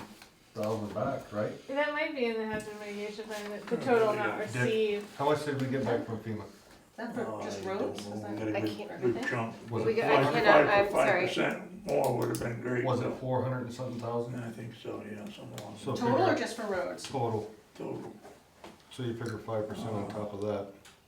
Yeah, you're not talking $1.98, you're Right. talking about, and it was tropical storm Irene, so had it been what Right. people were projecting and things, you're gonna look at a lot more. This is another 25. looking at it and saying, we could have shorefront property here, but, it, I keep hoping. right, it just So- is a decision on that side. No. I, She's looking like, what is Well, he you got doing? the 50-year and 100-year club, so we gotta watch out for the 501 minutes. I think that another question that, as a property owner, I would want to know is this going to affect property values? Does this have the potential for a negative impact on property values? So that if I have a piece of property that I want to sell, because I have a perennial stream there, is it going to reduce the possibility of selling it or make the price lower? And I think it's something that we should. Yeah, I think that would in part depend on the parcel. I mean, you're gonna be And the looking person. for more more easily developable areas of that parcel. If you have a parcel that is just river corridor, Right. then, you know, You're in yeah, yeah, you're gonna. There are some. There's no question that this adds restrictions to a property, you know, and depending on your point of view on how important this is to the greater good, is how important it is to you when you buy it. Some people looking at a piece of property in a conservation easement say, this is wonderful, this is exactly what I think I wanna be part of. So other people would say, I don't wanna touch it, because I can't build where I wanna build, you know, so. That's why it's tough to be a select board member, because you have to make this decision for individuals and the greater good. I don't want the answer tonight, but I think that we need to be prepared to say, okay, here's how we would evaluate that, even And on we a might case by bring case a real basis. estate person in who we Yeah. agree on to talk to us a little bit, just to say, you know, this is our experience or something else. So whatever you're comfortable with, Yeah. if you're not comfortable with it, we can't go anyplace else with it until this Yeah. board's comfortable. I don't know where I would find in the latest hazard mitigation plan the funding, you know, if we've got the FEMA funding. Yeah, if I knew that figure, it would be in where it discusses Irene in the past events, which would be probably just I beyond think the it mapping. was close to the half a I million. think, yeah. I mean, if you round off at a $500,000, I think you're pretty close. And have other towns in the area adopted this already, or are we? So there were 10 towns that were waiting for the WRC model to be come out. So right now I'm working with, in addition to Guilford, Jamaica, Marlborough, Putney, Wilmington, that want to definitely seriously consider this and are considering it. And there's additional ones that have expressed interest in, you know, our I haven't met yet, we haven't talked, but they have the regs, they're doing it. So, I mean, it's definitely something that, there's some towns in the Wyndham region that are getting the ERAF match because they have really restrictive flood bylaws, but, that basically don't permit development, but, there are no towns that have adopted river corridors in the Wyndham region yet. But we're sort of one of the first kids on the block to at least consider it seriously and look at what it means. Yeah. Because as far as I'm concerned, if we're going to do it, there's no sense in waiting 10 months longer than we have to miss out on the 5%, because 9.5 months later, the flood came, you know, so. So the total damage in Irene was close to $780,000. 780. For what region? For flooding reported, total damage in Guilford for Tropical Storm Irene was close to $778,279. Pretty hefty little figure there. So 708 or 780? 780. 780. It's not nothing, that's. At a time when you Is that the money that we? Yeah. have a lot of destruction. No. Almost Otherwise, $40,000. So that would be another $40,000 of funding, yeah. 40,000 on top of that. What was the number, I'm sorry? $780,000. What's the total? There's 39,000 additional dollars that were. And just to lobby again, the thought process is that if this were in place and there were a bunch of structures that didn't get washed away, didn't get destroyed or something else, you still get the 5%, but you haven't lost everything else. I mean, every time the phone rings and Danny and company have to go out with the grader and fix something else because something happened, you know, that was in the wrong spot. You're mitigating what could happen, and you're getting an extra 5% on what will happen. And that's 5% of town damages. Right. It's not, Right. you know, people's private loss. Alyssa, could we somehow see, or could I, you know, could we try to take a look at what the mitigating streams, small streams, how that would be impacted included on this to understand? Yeah, yep. Are you saying you want to see the buffer and you want to see the structure? Not the buffer Yeah. so much, just if you just laid the streams that you're talking about. Yeah, that's on A&R's natural resources. Okay, so would you send me the link? Yeah. Yeah, I don't, Yeah. I can All of us. calculate the I'm joking. 50. Okay. But if you would ask You might be Jeff, moving in with Troy soon. if there's a way to lay it out on a map like this, that'd be great. I think it would be great for the public to understand. It is, yeah, You know. and it's, I mean, so the other thing, just to make you aware, is that A&R is getting, you know, as they get new data, they may update their map. So, these are, the special flood hazard areas are set Gotcha. until there's the next FEMA map update. The river corridor is, could change, if they get new information, new data to show them that it should change. And so, in other words. So how would they get, how does that happen? Well, they have all of Picture. all of the data from your stream geomorphic assessments that were already done in Right. Guilford. They have that data. It hasn't been incorporated into the river corridor. I don't know why, but that is, I just want you to be clear about that. But they Because have the Conservation Commission had a map that I thought outlaid or overlaid a bunch of streams and stuff, more than what I'm seeing here. Is that maybe what you're talking about, that we would have already had? They have whatever Wyndham Region Commission did for us, I but gotcha. I don't, I mean, and there was also the Green River, hydraulic Yeah. analysis. Yeah. So you might have been looking at those things. Hmm. Those are the only things I could think of off the top of my head. Okay. I Yeah. think we need to Yep. stop Okay. this conversation tonight and Sounds move good. on to some other things. Sorry. So Okay. next, so you want to be on the agenda in 2 weeks? I think it would be a good idea to do that, just, Update, right, Yep. just to come back Keep and say, the okay, here's what conversation. we found out, what are your questions? And again, I wouldn't feel an urgency on this beyond the point of it makes good sense to start talking about it. Exactly, We're not, thank you. The town's not on fire, because it's all gonna be Right. flooded. or underwater. So we all have these, we all have our homework. And I want to say thank you to Steve and to Alyssa for Yeah. really pulling this together and making us pay attention. Yeah, no, happy to do it. I'm excited to assist you. Yeah. Appreciate it very much. So do we Steve, need thank to you. update our hazard mitigation plan in January? Is it? Well, you don't need to update it, but I would say you want to take a look at it. Yeah, And okay. you want to, bye Sarah. To take a look at your progress on the mitigation actions that you've identified in your plan. I have an Excel sheet that I sent you about that. yes, you Do did you some still time have ago. I'll look, I'm pretty sure. Okay. And Sheila, are you the acting emergency management Yeah. director?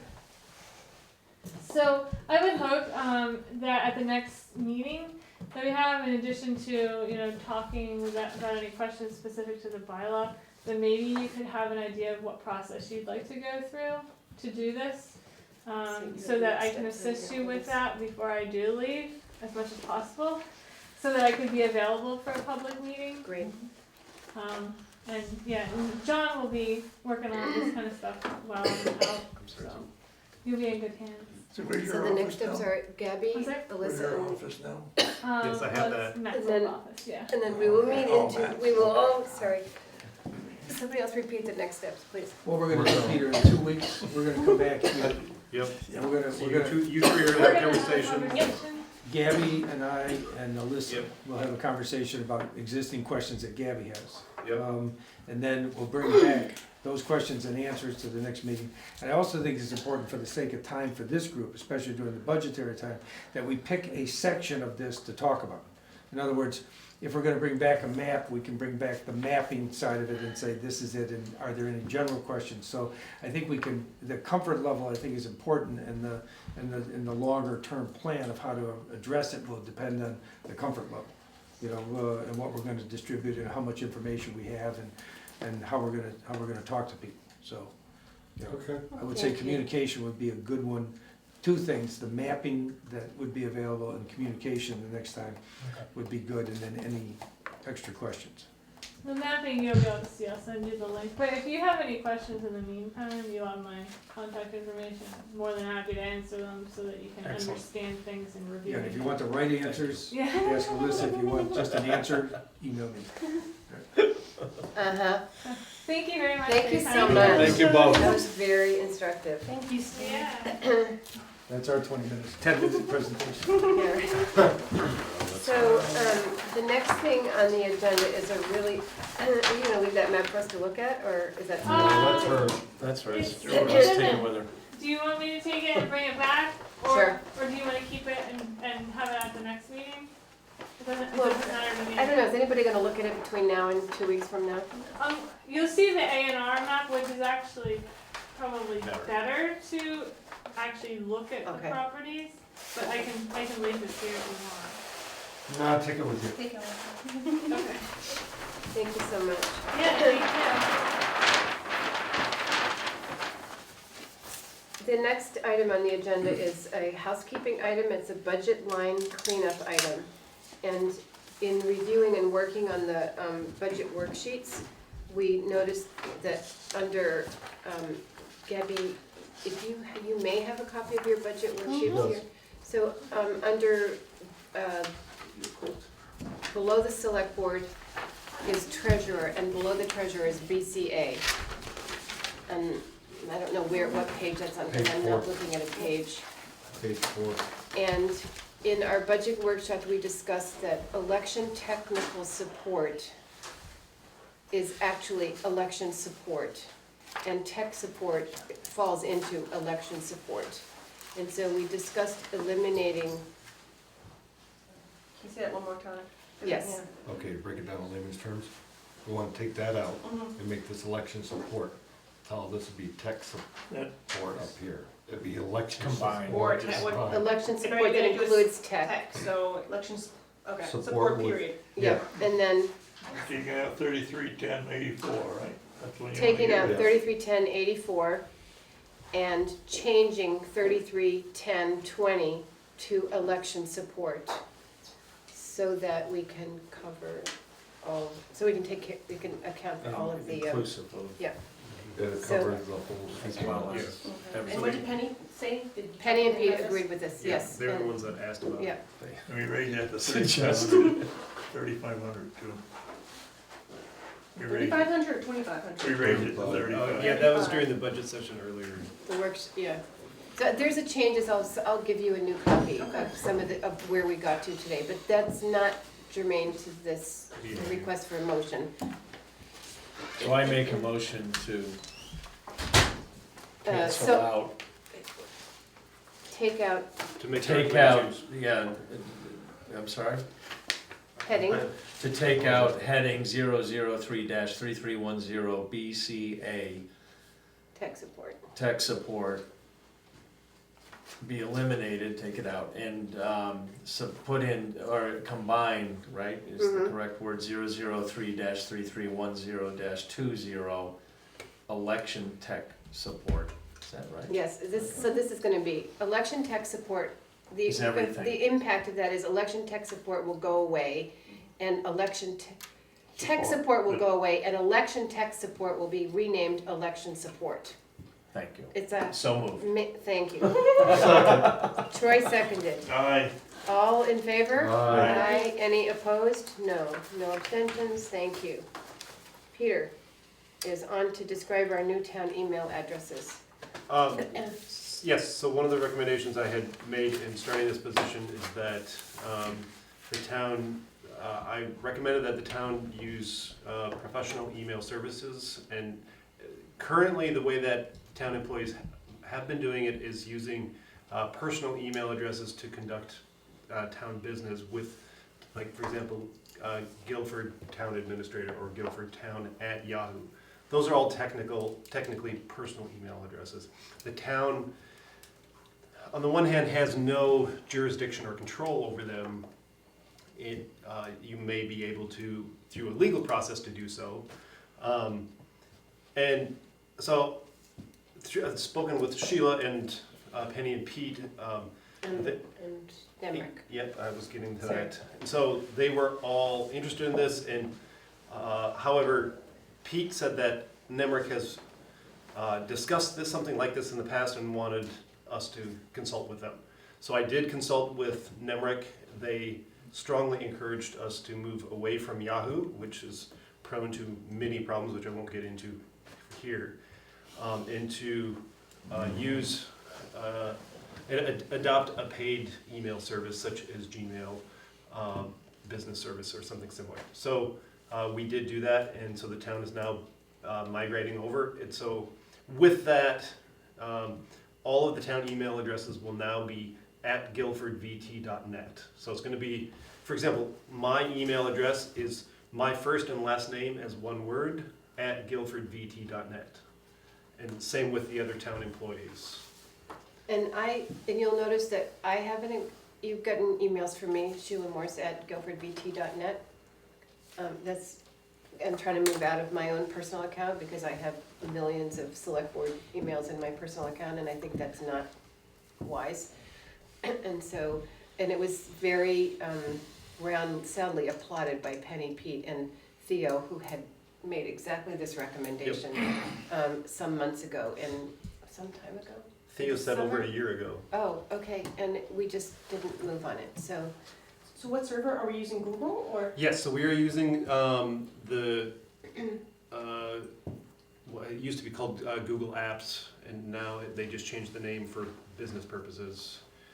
So it is a monthly fee, but there's no longer ads. They have much stronger technical support. And the town now has full administrative control over all email addresses. So, for example, should an employee leave in the future, that employee cannot take that email address with them. The town is. The town owns it. Oh, The town owns it. I brought that up with, I think when Becky was town administrator, and I actually think we should all have, because personally, if somebody wants and requests information about all discussions about Yes. X, we need to search through our personal emails, which I have no desire. Exactly. And so that was part of the discussion. So Gabby, that was part of the discussion, was to also set one up for each of the select board members now and in the future. It has not been done except for Sheila because she requested it immediately. So there needs to be discussion amongst you. NEMRIC strongly encourages the select board members each to have, because it's all public information. And so using your personal emails, if somebody wanted to be picky, you could probably explain this better than me, somebody could go through the entire legal process and you'd be forced to divulge your personal email to We wouldn't have to, we just have to do a search of it, which is. Right, Yeah, Pain. I mean, unless you was smart and developed a folder for everything that was anything and everything that has to do with the select board. That's me, baby. So, Me too, baby. So the other, I have well another over benefit is stop 5,000. moving out of my. Boy, I can't account. imagine what you're. yes, so another big thing is moving away from the personal Dropbox folders, because we can use Google Drive, and it is now, so it's fully set up, it's only town business, you don't have to use your personal business under Dropbox. And so there's no question about the sharing of folders. Great. And I personally think Google Drive is easier to use. I couldn't agree with The last thing is NEMRIC was highly supportive of this because they're actually working with another town in central Vermont who has legal proceedings against them for this exact reason. So they said to implement as soon as possible, which we did. And they're charging us even though we're a municipality, we're not a for-profit? That's correct. So Google does charge everyone for business accounts, whether you're a nonprofit, your municipality, or a business at the same rate. Thank you. I've been an advocate of getting rid of emails for as long as emails came out. Now we gotta cut them down a little bit. You haven't got rid Well, of I it? think it's only increased, now you have to learn how to use the Slow them doc. down a little bit. He'll still How get the much is emails, it a never. month? At the it's $10 per user per month. Per user, so, okay. So at the moment, as it's set up, it's $70 per month as it's set up. If we include the 4 of you, that'd be an additional $40. I think we need to do that, like, Yeah. now. Tomorrow. The other thing is that Well worth doing that. today I also, Danny has not been included in this. However, I spoke with him this morning. He's fully supportive. He just requested some personal training on how to use the Google Yes. Apps. Good. Which I'm providing the training, so we're not being charged by NEMRIC or anyone else for Awesome. this. No, that's great. So if any of you have questions about how to use it, I'm happy to help you as well. I'll bring my computer down, just set it up, Peter. Okay? You don't even have to, you just need a login. Okay. Peter, Well done. thank you so much. Peter, that's It's awesome. really, Can I make it's, a request, though, if you're gonna, can it just be my, first name rather than initial and last name? My last name's pretty. It's pretty long. Sure. Can I just be Gabby at whatever? Sure, if that's what you like, Yeah, I'm you happy mind? to, nope. I mean, I can gab away, Gabby. You still put my So last while- name and it becomes No, like. I, Water than a football field. Exactly. Gabby G. So while Peter's taking that note, I wanted to say that we've had a communication from Wyndham Solid Waste, Oh, yes. and I spoke with Cheryl this weekend, so I thought it would be time for another update on what's going on. I think I understand what happened that evening, which was, there was a motion already on the floor before the budget meeting on November 10th. And so there was a discussion of that motion, and then an amendment to that motion, and then maybe somebody rescinded that motion and the amendment, and then there were motions going back and forth all the time. And the motions were not just related to the two issues that were presented to the different select boards to consider. One was the MRF or no MRF, and the second one was the assessment model. So the day of, like, November 9th and 10th, Lou Brusso, the head of the Board of Supervisors, had developed an alternate model to the two that were presented to the select boards for consideration. And that model included, this alternate model was existing operations plus a 20% surcharge on the transfer towns. So, and in the end, Brattleboro, which has because 6. Brattleboro has the 6 votes, they did not vote. Their representative voted on the 20% surcharge, contrary to the instructions of the select board. This was all reported in the Reformer. And so they carried their vote carried that motion to go with existing operations MRF and 20% surcharge. There is a possibility that the Brattleboro Select Board will reconsider that. But we now are, and that might change everything. We now are being asked to inform at a public hearing the Wyndham Solid Waste Management of our preferences. Every town in the district.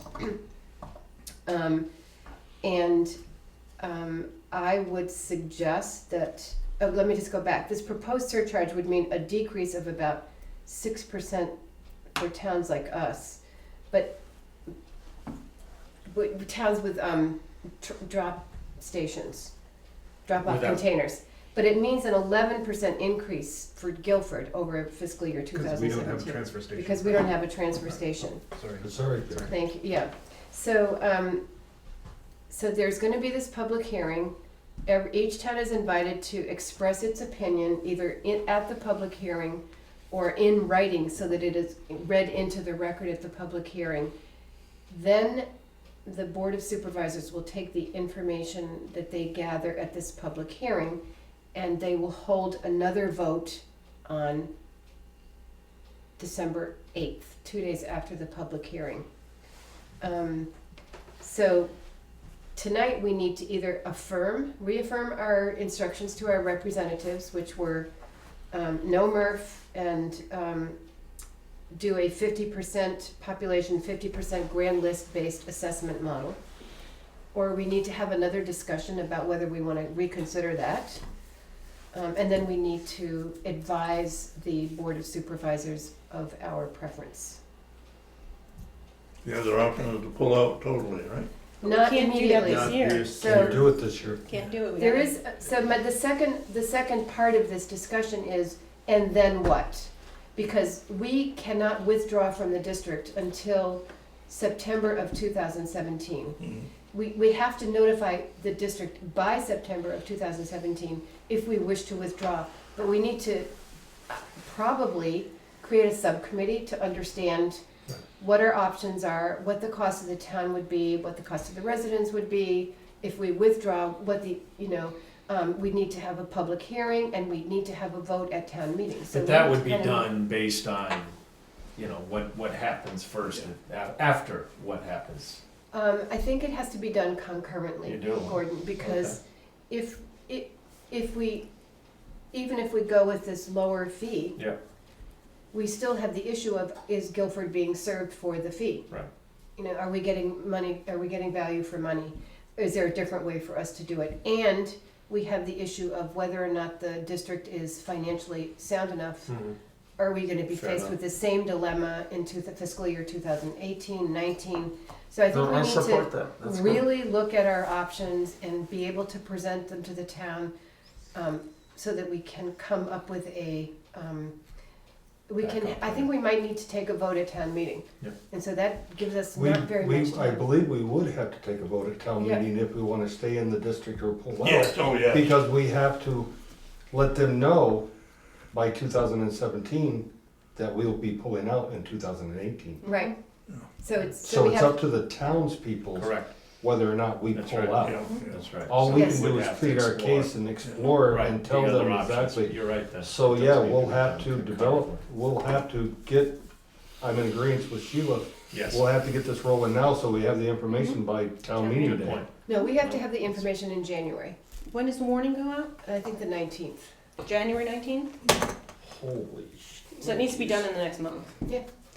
But if I understood what you just said, we have to re-examine the old options, give our rep direction, but these 6 Brattleboro reps went rogue. No, it's just one. No, just one rep went rogue. Six Went votes. rogue. One rep went rogue with 6 votes. 6 votes. So their select board might reevaluate the situation, which could totally change the situation anyway. So we just have to state our preference. Okay. I would like to say like we go with the no Merc 50/50 option. That's what we. Which what we voted That's on. what we voted Which on. is So why exactly don't- what I voted, the way Right. you guys told me to Right. do, because the select board, you actually listen, the representatives should be listening to their select board. And guess what? We did. So, I mean, can I just clarify, and that option is the least expensive to our town? yes. Correct. Okay. It's, Unless we were to go to. it's like, it goes down to like 14,000. I can't remember. It cuts it in Of the half. options It goes to- presented, It goes down to well, $14,586 instead of 28,000. Significant. Yeah, so it's 50% of what it would have been. So I think the first motion we need is to reaffirm our position. I would like to make the motion that we reaffirm and have our representative vote for the no Merc with the 50/50 option. Second.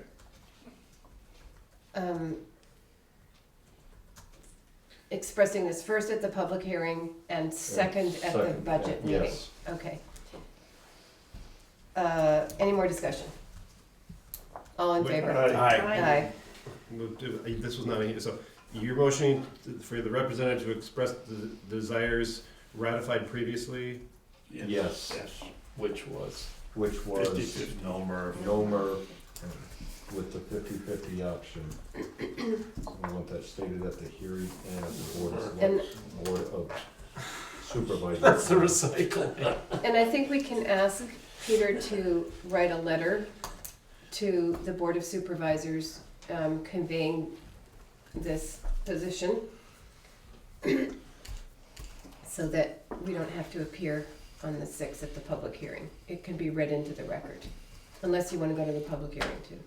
No, I have some appointment that night, Okay, so, and I which I think, should go with Cheryl just to piss them off up there. and then you and Cheryl will express this at the, So I'm to write a letter to be read into public, into the record at the public into hearing. record at public And I can hearing. work with you on Yes, that yes. tomorrow. Gabby, table it. Okay, so Troy has made the motion.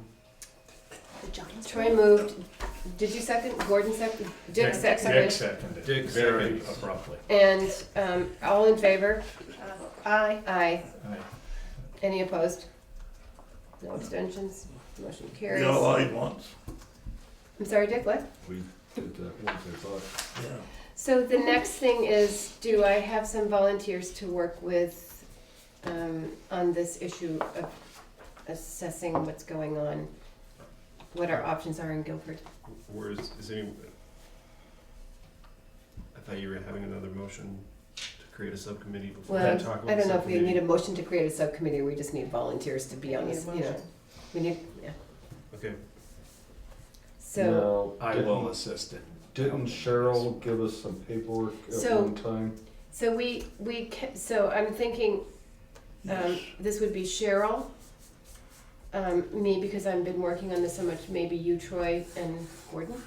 Right. And Peter can do a lot of research, you know, backup stuff. Does that make sense? Okay, Sure. thank you. So, So we'll figure out when we can get together and do, I'll talk to Cheryl tomorrow and figure out when we So can get together on this. volunteers for the subcommittee are Troy. I didn't volunteer, I was appointed. I can put that in here, Troy was appointed. No.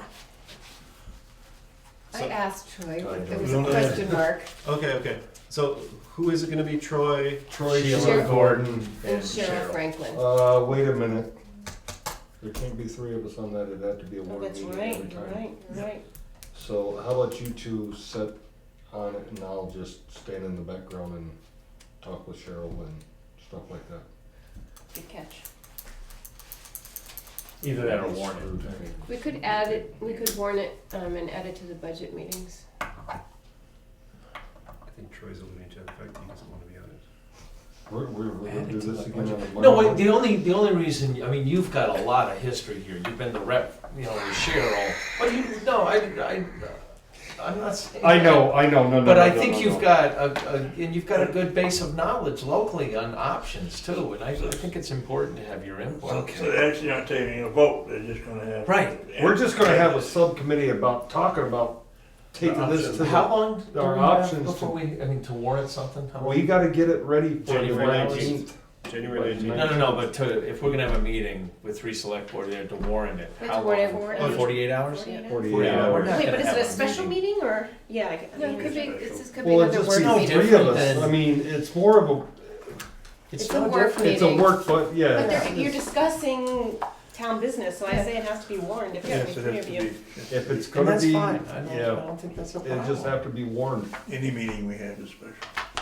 That's true, because we're very special people. Okay, so for clarification, for our minutes here, is it all three of you with I warning? think it should be, Yeah. unless Troy, you feel. No, let's do it. So Troy, Sheila, Gordon, and Cheryl will be on the We'll subcommittee. ask Cheryl if she can provide us. It may not be Cheryl because she's an interested party also. So I, So and we I need would to think about that. ask Cheryl. Yep. We'll figure out how to make that happen. Discussion updates, Gabby and Dick, I just put the highway ordinance thing just to Highway kind is of. still there, the cars are still going over them. Okay, You know, Dick. okay. So, I have a draft of the ordinance. I would have given it to you for the Dropbox, but I didn't realize we were on here, so I'll just email it to Peter. So what I would like to happen, since everyone wants this to happen quickly, is for you to get me your edits by Friday night latest, so that I can put the edits in and then talk to Dick and Dan about it. Okay, great.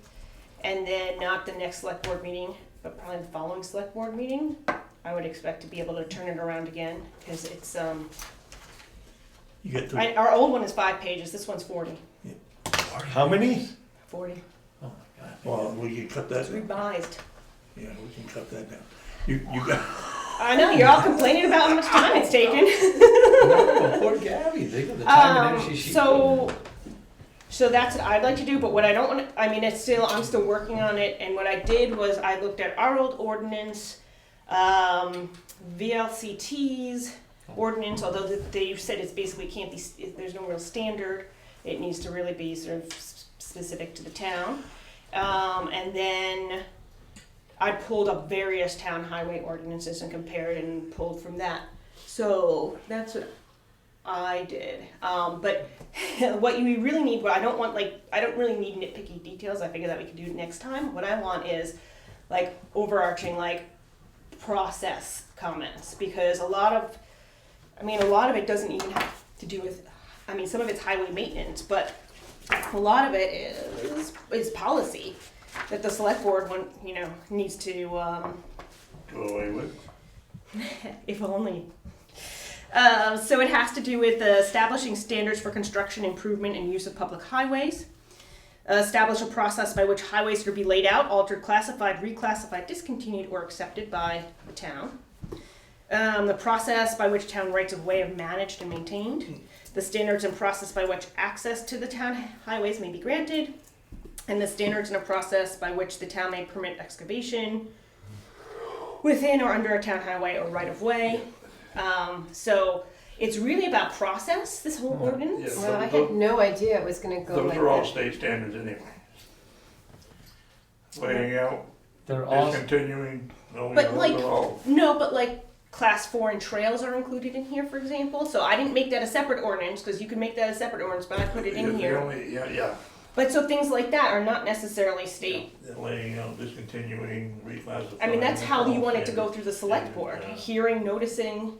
So it's really what I want to get a handle on is, you know, is opinions about process. Like I want like this big picture, like, oh my God, I think I don't like this, I don't like that. Because you'll see notes in here, like things are underlined, things are crossed out, these are just my notes. Okay, they're on Bent roads. Ha, no, I knew you were going to ask that question. So that's what I would suggest, if you want to move that forward. So Gabby, why is it so much different from what we have already? Just because everything has changed since 2002 It was or whatever? 2007 was the last one, and I just sort of made it more complete. Yeah, and we could take it out. If you don't want to have a process, if your process for, you know, reclassifying a road is take it to the select board and that's it, then that's fine too. 24 dash, this is a process, state process. For laying out the road, discontinuing a road, changing, classifying a road. The only thing we gotta rush up on is class 4 and town trails. That we need to tighten up that ordinance on class 4. what do you mean by tighten up that ordinance on class 4? Class 4 road, we have no, I don't think it was, I was trying to look in the old ordinance, I don't know. a class 4 road is basically a road that's not maintained. However, the town is responsible for culverts and bridges. I see. So this is, And we can somewhat tighten that up and change it a little bit. A town trail is the same as the 3-route road that we run to anything to. It's just town trail. But the class 4 road, we need an ordinance on and Bill Joel and we've been pushing that for a while. We need to do that. And Bill Jewell gave me some draft language. I mean, he gave me a draft language about that. He felt pretty strongly. So I included extra stuff that was, I mean, our last ordinance about the class 4 town road policy is three paragraphs. what will this mean for Danny and his crew? From your just, big To me, it's more 1,000-yard process than. Yeah. But that's what so. I mean, so it's not. So what's the I mean, benefit of this? This I don't. It just clarifies the maintenance. I mean. But you say clarifies the maintenance. What does that mean to Danny that's different from what he's doing now and what he'll be doing after we implement it? It probably won't mean much different, except that It's spelled out. Yeah. You see, I gotta get with you. Yeah, well, Dan and you and I get together because we can chop that right down because I know the maintenance is covered by the state. We work with a better roads policy, whatever it is that the state has, all of that. And actually, our road policy is tighter than the state's. So, Current, is it, sorry, in the interest of moving, me trying to breathe. Gabby, I think that's remarkable effort on your part, thank you. Yes, Do you it think is. that you should be talking with Danny and Dick before the rest of us look at this? That's fine. I was just trying to push it forward because it was on the agenda for tonight. I mean, it was just on the agenda because we talked about it last time, and I'm like, okay, just an update, not, you know. It says If you do update. it that way, I don't, either way. I think that might be a good thing. But I also don't think, like, I know there's this sense of urgency about it, and I don't really understand that. I don't either. personally. So It doesn't the two affect like, reasons. anything. So there were two reasons for the sense of urgency. One is that this was a pretty active, strong discussion and a really, people have very strong opinions about it in the summer. The whole particularly just on this road, but you can't just deal with Guilford Center Road without dealing with everything. And the second is that we are not in a position to enforce speed limits if we don't do things correctly. But And this right doesn't now, have to do with speed limits. it doesn't. It doesn't, has nothing to do with speed But limits. that's what But that That's was- why I kept asking the last couple of meetings, like, I don't understand. But I thought It has nothing to do, it has to do with the In tree our, warden and in the, our highway ordinance, Signage it says is- 35 miles an hour here, that's the 25 traffic miles. ordinance. That's traffic. So I started working on the traffic ordinance, but then you kept putting highway ordinance for an update. Yeah. So then I worked on the highway ordinance. Oh, I'm, So that's why I keep Yeah. bringing this up, not to push back, but because it didn't really, The traffic ordinance, Makes the two sense. things need to be done. One of them is done, the traffic signs up there need to be moved, and the ones from the Bluebird House need to be moved up by pole cars. And that's the only change you need to make in the traffic ordinance. I also worked on a traffic ordinance. So I had more edits to that. Don't come up with 40 pages. But that was only 5 pages. I actually shortened it. So for clarification then, Gabby, do you want everyone to give the edits by Friday? And second I clarifying mean, question? my opinion is I'd rather have a quality document because it has been revised in 10 years, and it's going to be, I think it's going to take, time for everyone to digest. That's my opinion. I was just doing it that way because it was on the agenda and people were pushing for time. And you've put the energy into it, so could you send your document out to us? And then you can also have a conversation with Pete and Danny, but that will give at Yep. least me At an least an opportunity idea. to digest One- what That's you're. fine, but it has nothing to do with the speed. No. Just to be clear, it's like so I think that's how the it's tree been warden, referred it's like- to since the July meeting. It's highway ordinance, not traffic ordinance. And I don't know why nobody caught it Yeah. before. I mean, that's what I was sort of trying to get at in the last couple meetings, but Sorry, I don't remember you saying traffic as opposed to highway. I didn't. I It think might- I said why is this so important? I think I said something like that. Yeah. I mean, Okay. So do you want the edits by Friday? And if so, you mean this Friday or yeah. what Friday? Well, what schedule do we want? Is my Well, if you're gonna get, I guess, on one hand, I'd like Danny and Pete, whoever, input added to your document. I can give you my edits by Friday if you would like them, if that's helpful, but after I see what they have to say, I might change my thought process. I think that's a streamlined way to do it, as long as we're not pushing for a particular deadline, which was December. Yeah, but it isn't now. So No, I just want to no. clarify Yeah. that. That's No, great. I think there So was if a can we misunderstanding. make this like a January Yes, or February? easily. and then I will get their edits and then we can Yes, give absolutely. time to review. Thank you Yes. for putting the energy into it. I got a prize. All right, so I just put in that it's changed to a February deadline. Awesome. But thank you so much, and I'm sorry we didn't catch this sooner. I'd like to. So Gordon wants it. Why do you put so much energy into this? I'm trying to think. Whoa. We batted the idea around 3 years ago when we were going to do all of our ordinances and get them all updated. We combine the highway and the traffic into one ordinance. The illegal mind. We could do it either way. The traffic ordinance, we don't need to go through the rigmarole of like a public hearing and stuff, is sort of my initial assessment. With the highway ordinance you do, you need to, Well, the traffic. you need to put it in the paper, Oh, you God, need to, yes. all Yeah. that. So if we wanted to do a traffic ordinance quickly, I actually think, I'd want to do a little more research on it because I sort of dropped it. But I actually don't think we need to go through that public notice process. I think if we redid the whole thing, we would, but with what we got proposed, those signs are moved, and the other signs have gotta be moved. And placement of signs half a mile, That was the only change that every half a mile. we decided, now going on the premise that no select board has to do what the other select board did. But when we talked about the traffic ordinance originally, we weren't gonna put a damn sign every half mile and ruin what scenery we got. We've got them at a minimum now, and I think it should stay there. So, that can be a discussion when we Yeah. talk about the revising the ordinance, I would think. So do you want me to switch back to revising the ordinance? So that we can I- get that done, because so that Gabby, actually I- seems like the crux of the issue. Yeah, I think you're absolutely right. I think that is where we should have, what I should have said, what Katie should have said, what we should have been focusing on was the traffic ordinance.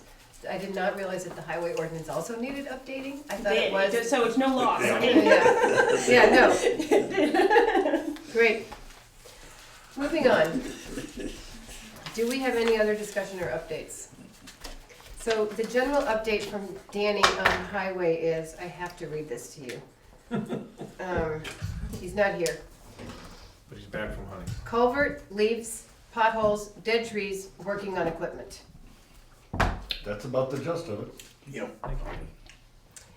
There are no excess weight permits.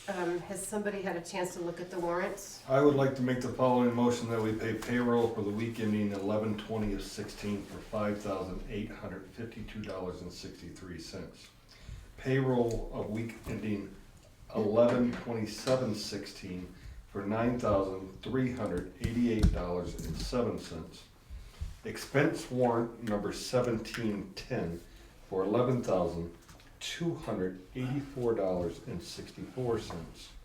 An expense warrant DP10 for $221.50 for a grand total of $26,746.84. I have a question on the expense warrant. I'm unaware that we said we wanted new tables and new chairs. And it seems that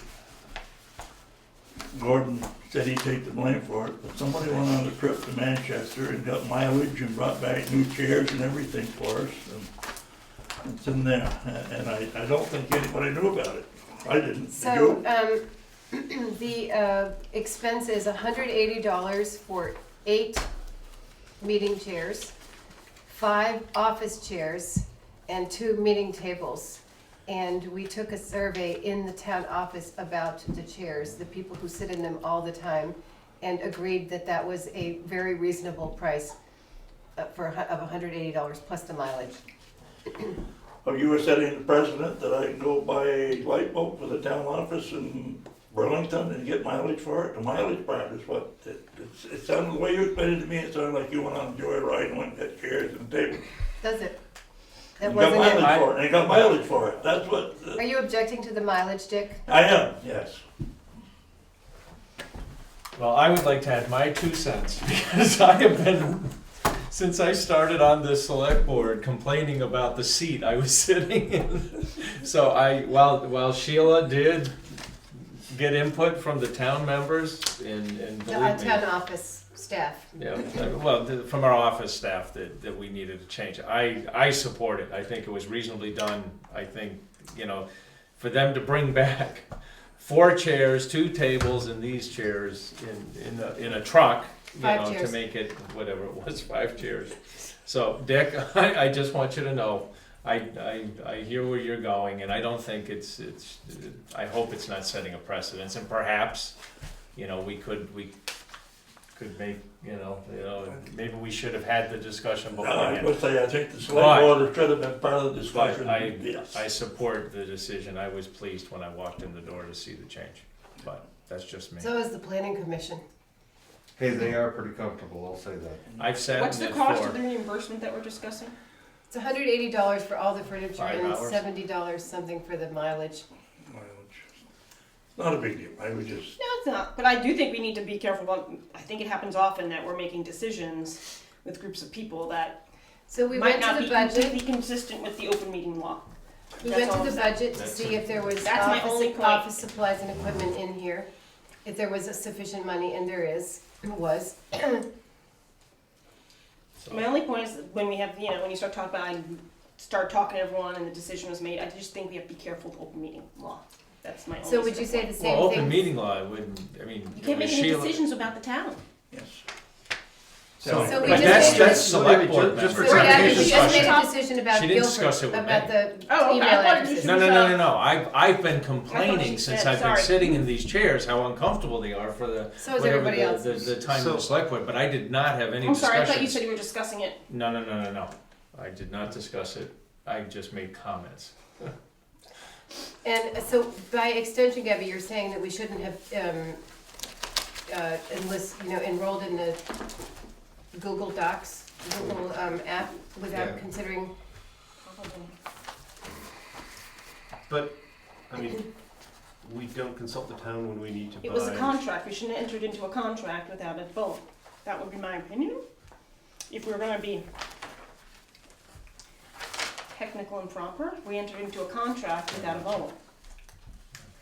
That's my, I mean, yeah, it seems ridiculously silly, $70, whatever. But if you wanna be correct, yeah, the town entered into agreement without a vote.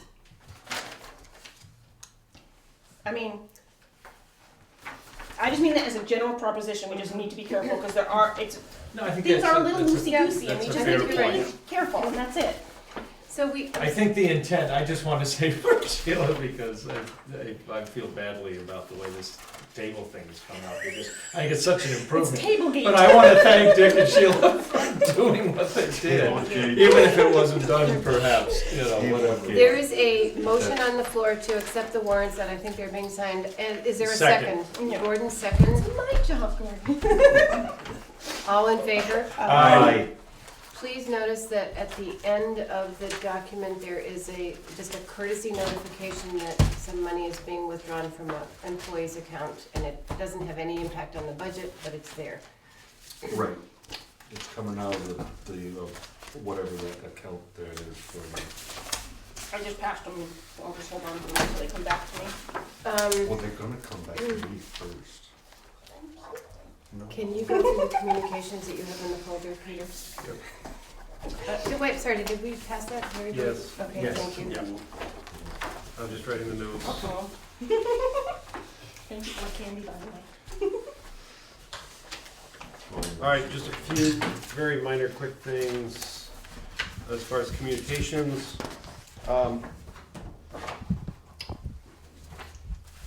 One is, we received a notice from the State Public Service Board about a notice of a pre-hearing conference regarding complaints from 2 citizens concerning the solar project adjacent to their property.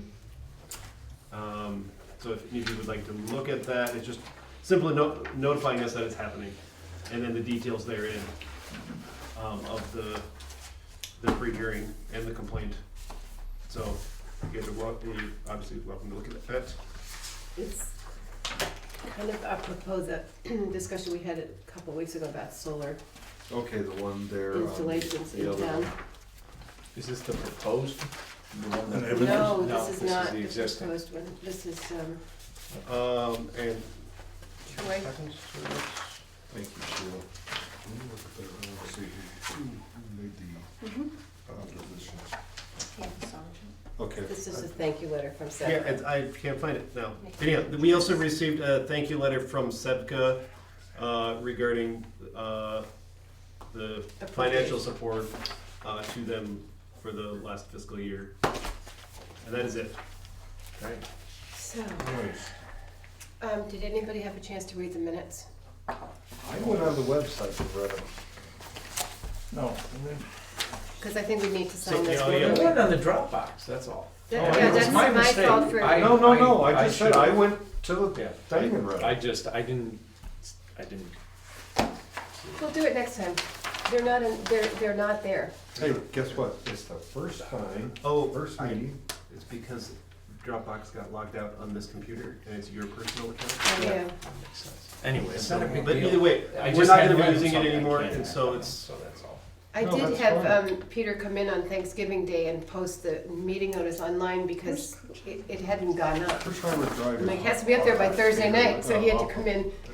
Creamery Road, Oh, yeah. you go Tater Lane, terrible. and then you make that know, I'm like, right fork up there. It was Christmas all Drive is 40 off of minutes, that. it's no big deal. Well, thank you for doing I it. spend more time driving here and back than actually in the office. Mm-hmm. We just didn't want community members complaining that it wasn't there. Do you want to sign it? Yeah, probably. You guys can Wait a minute, we only had a motion. Oh, and we had a second. motion. Would somebody move to second the seconded. motion? Okay, could we, all in favor of approving the minutes?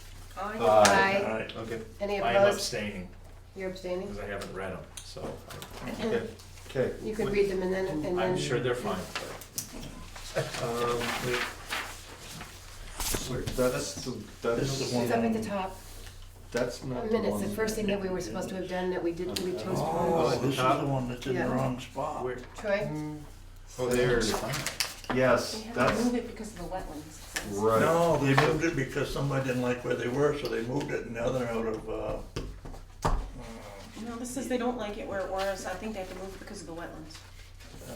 well, he wouldn't go to that, but. so Troy abstained. I abstain. Gordon abstained. Sorry. It's okay. No problem. I'm still trying to learn your guys' names. No, that's fine. Now, if you guys came in 3 days a week like Dick did, I'd remember your names. Most of us got other things to do. I think that's a conversation for outside of the select board meeting. So, do I hear a motion to adjourn? Yes. Second. Aye. All in favor? Aye. Meeting adjourned. Sorry.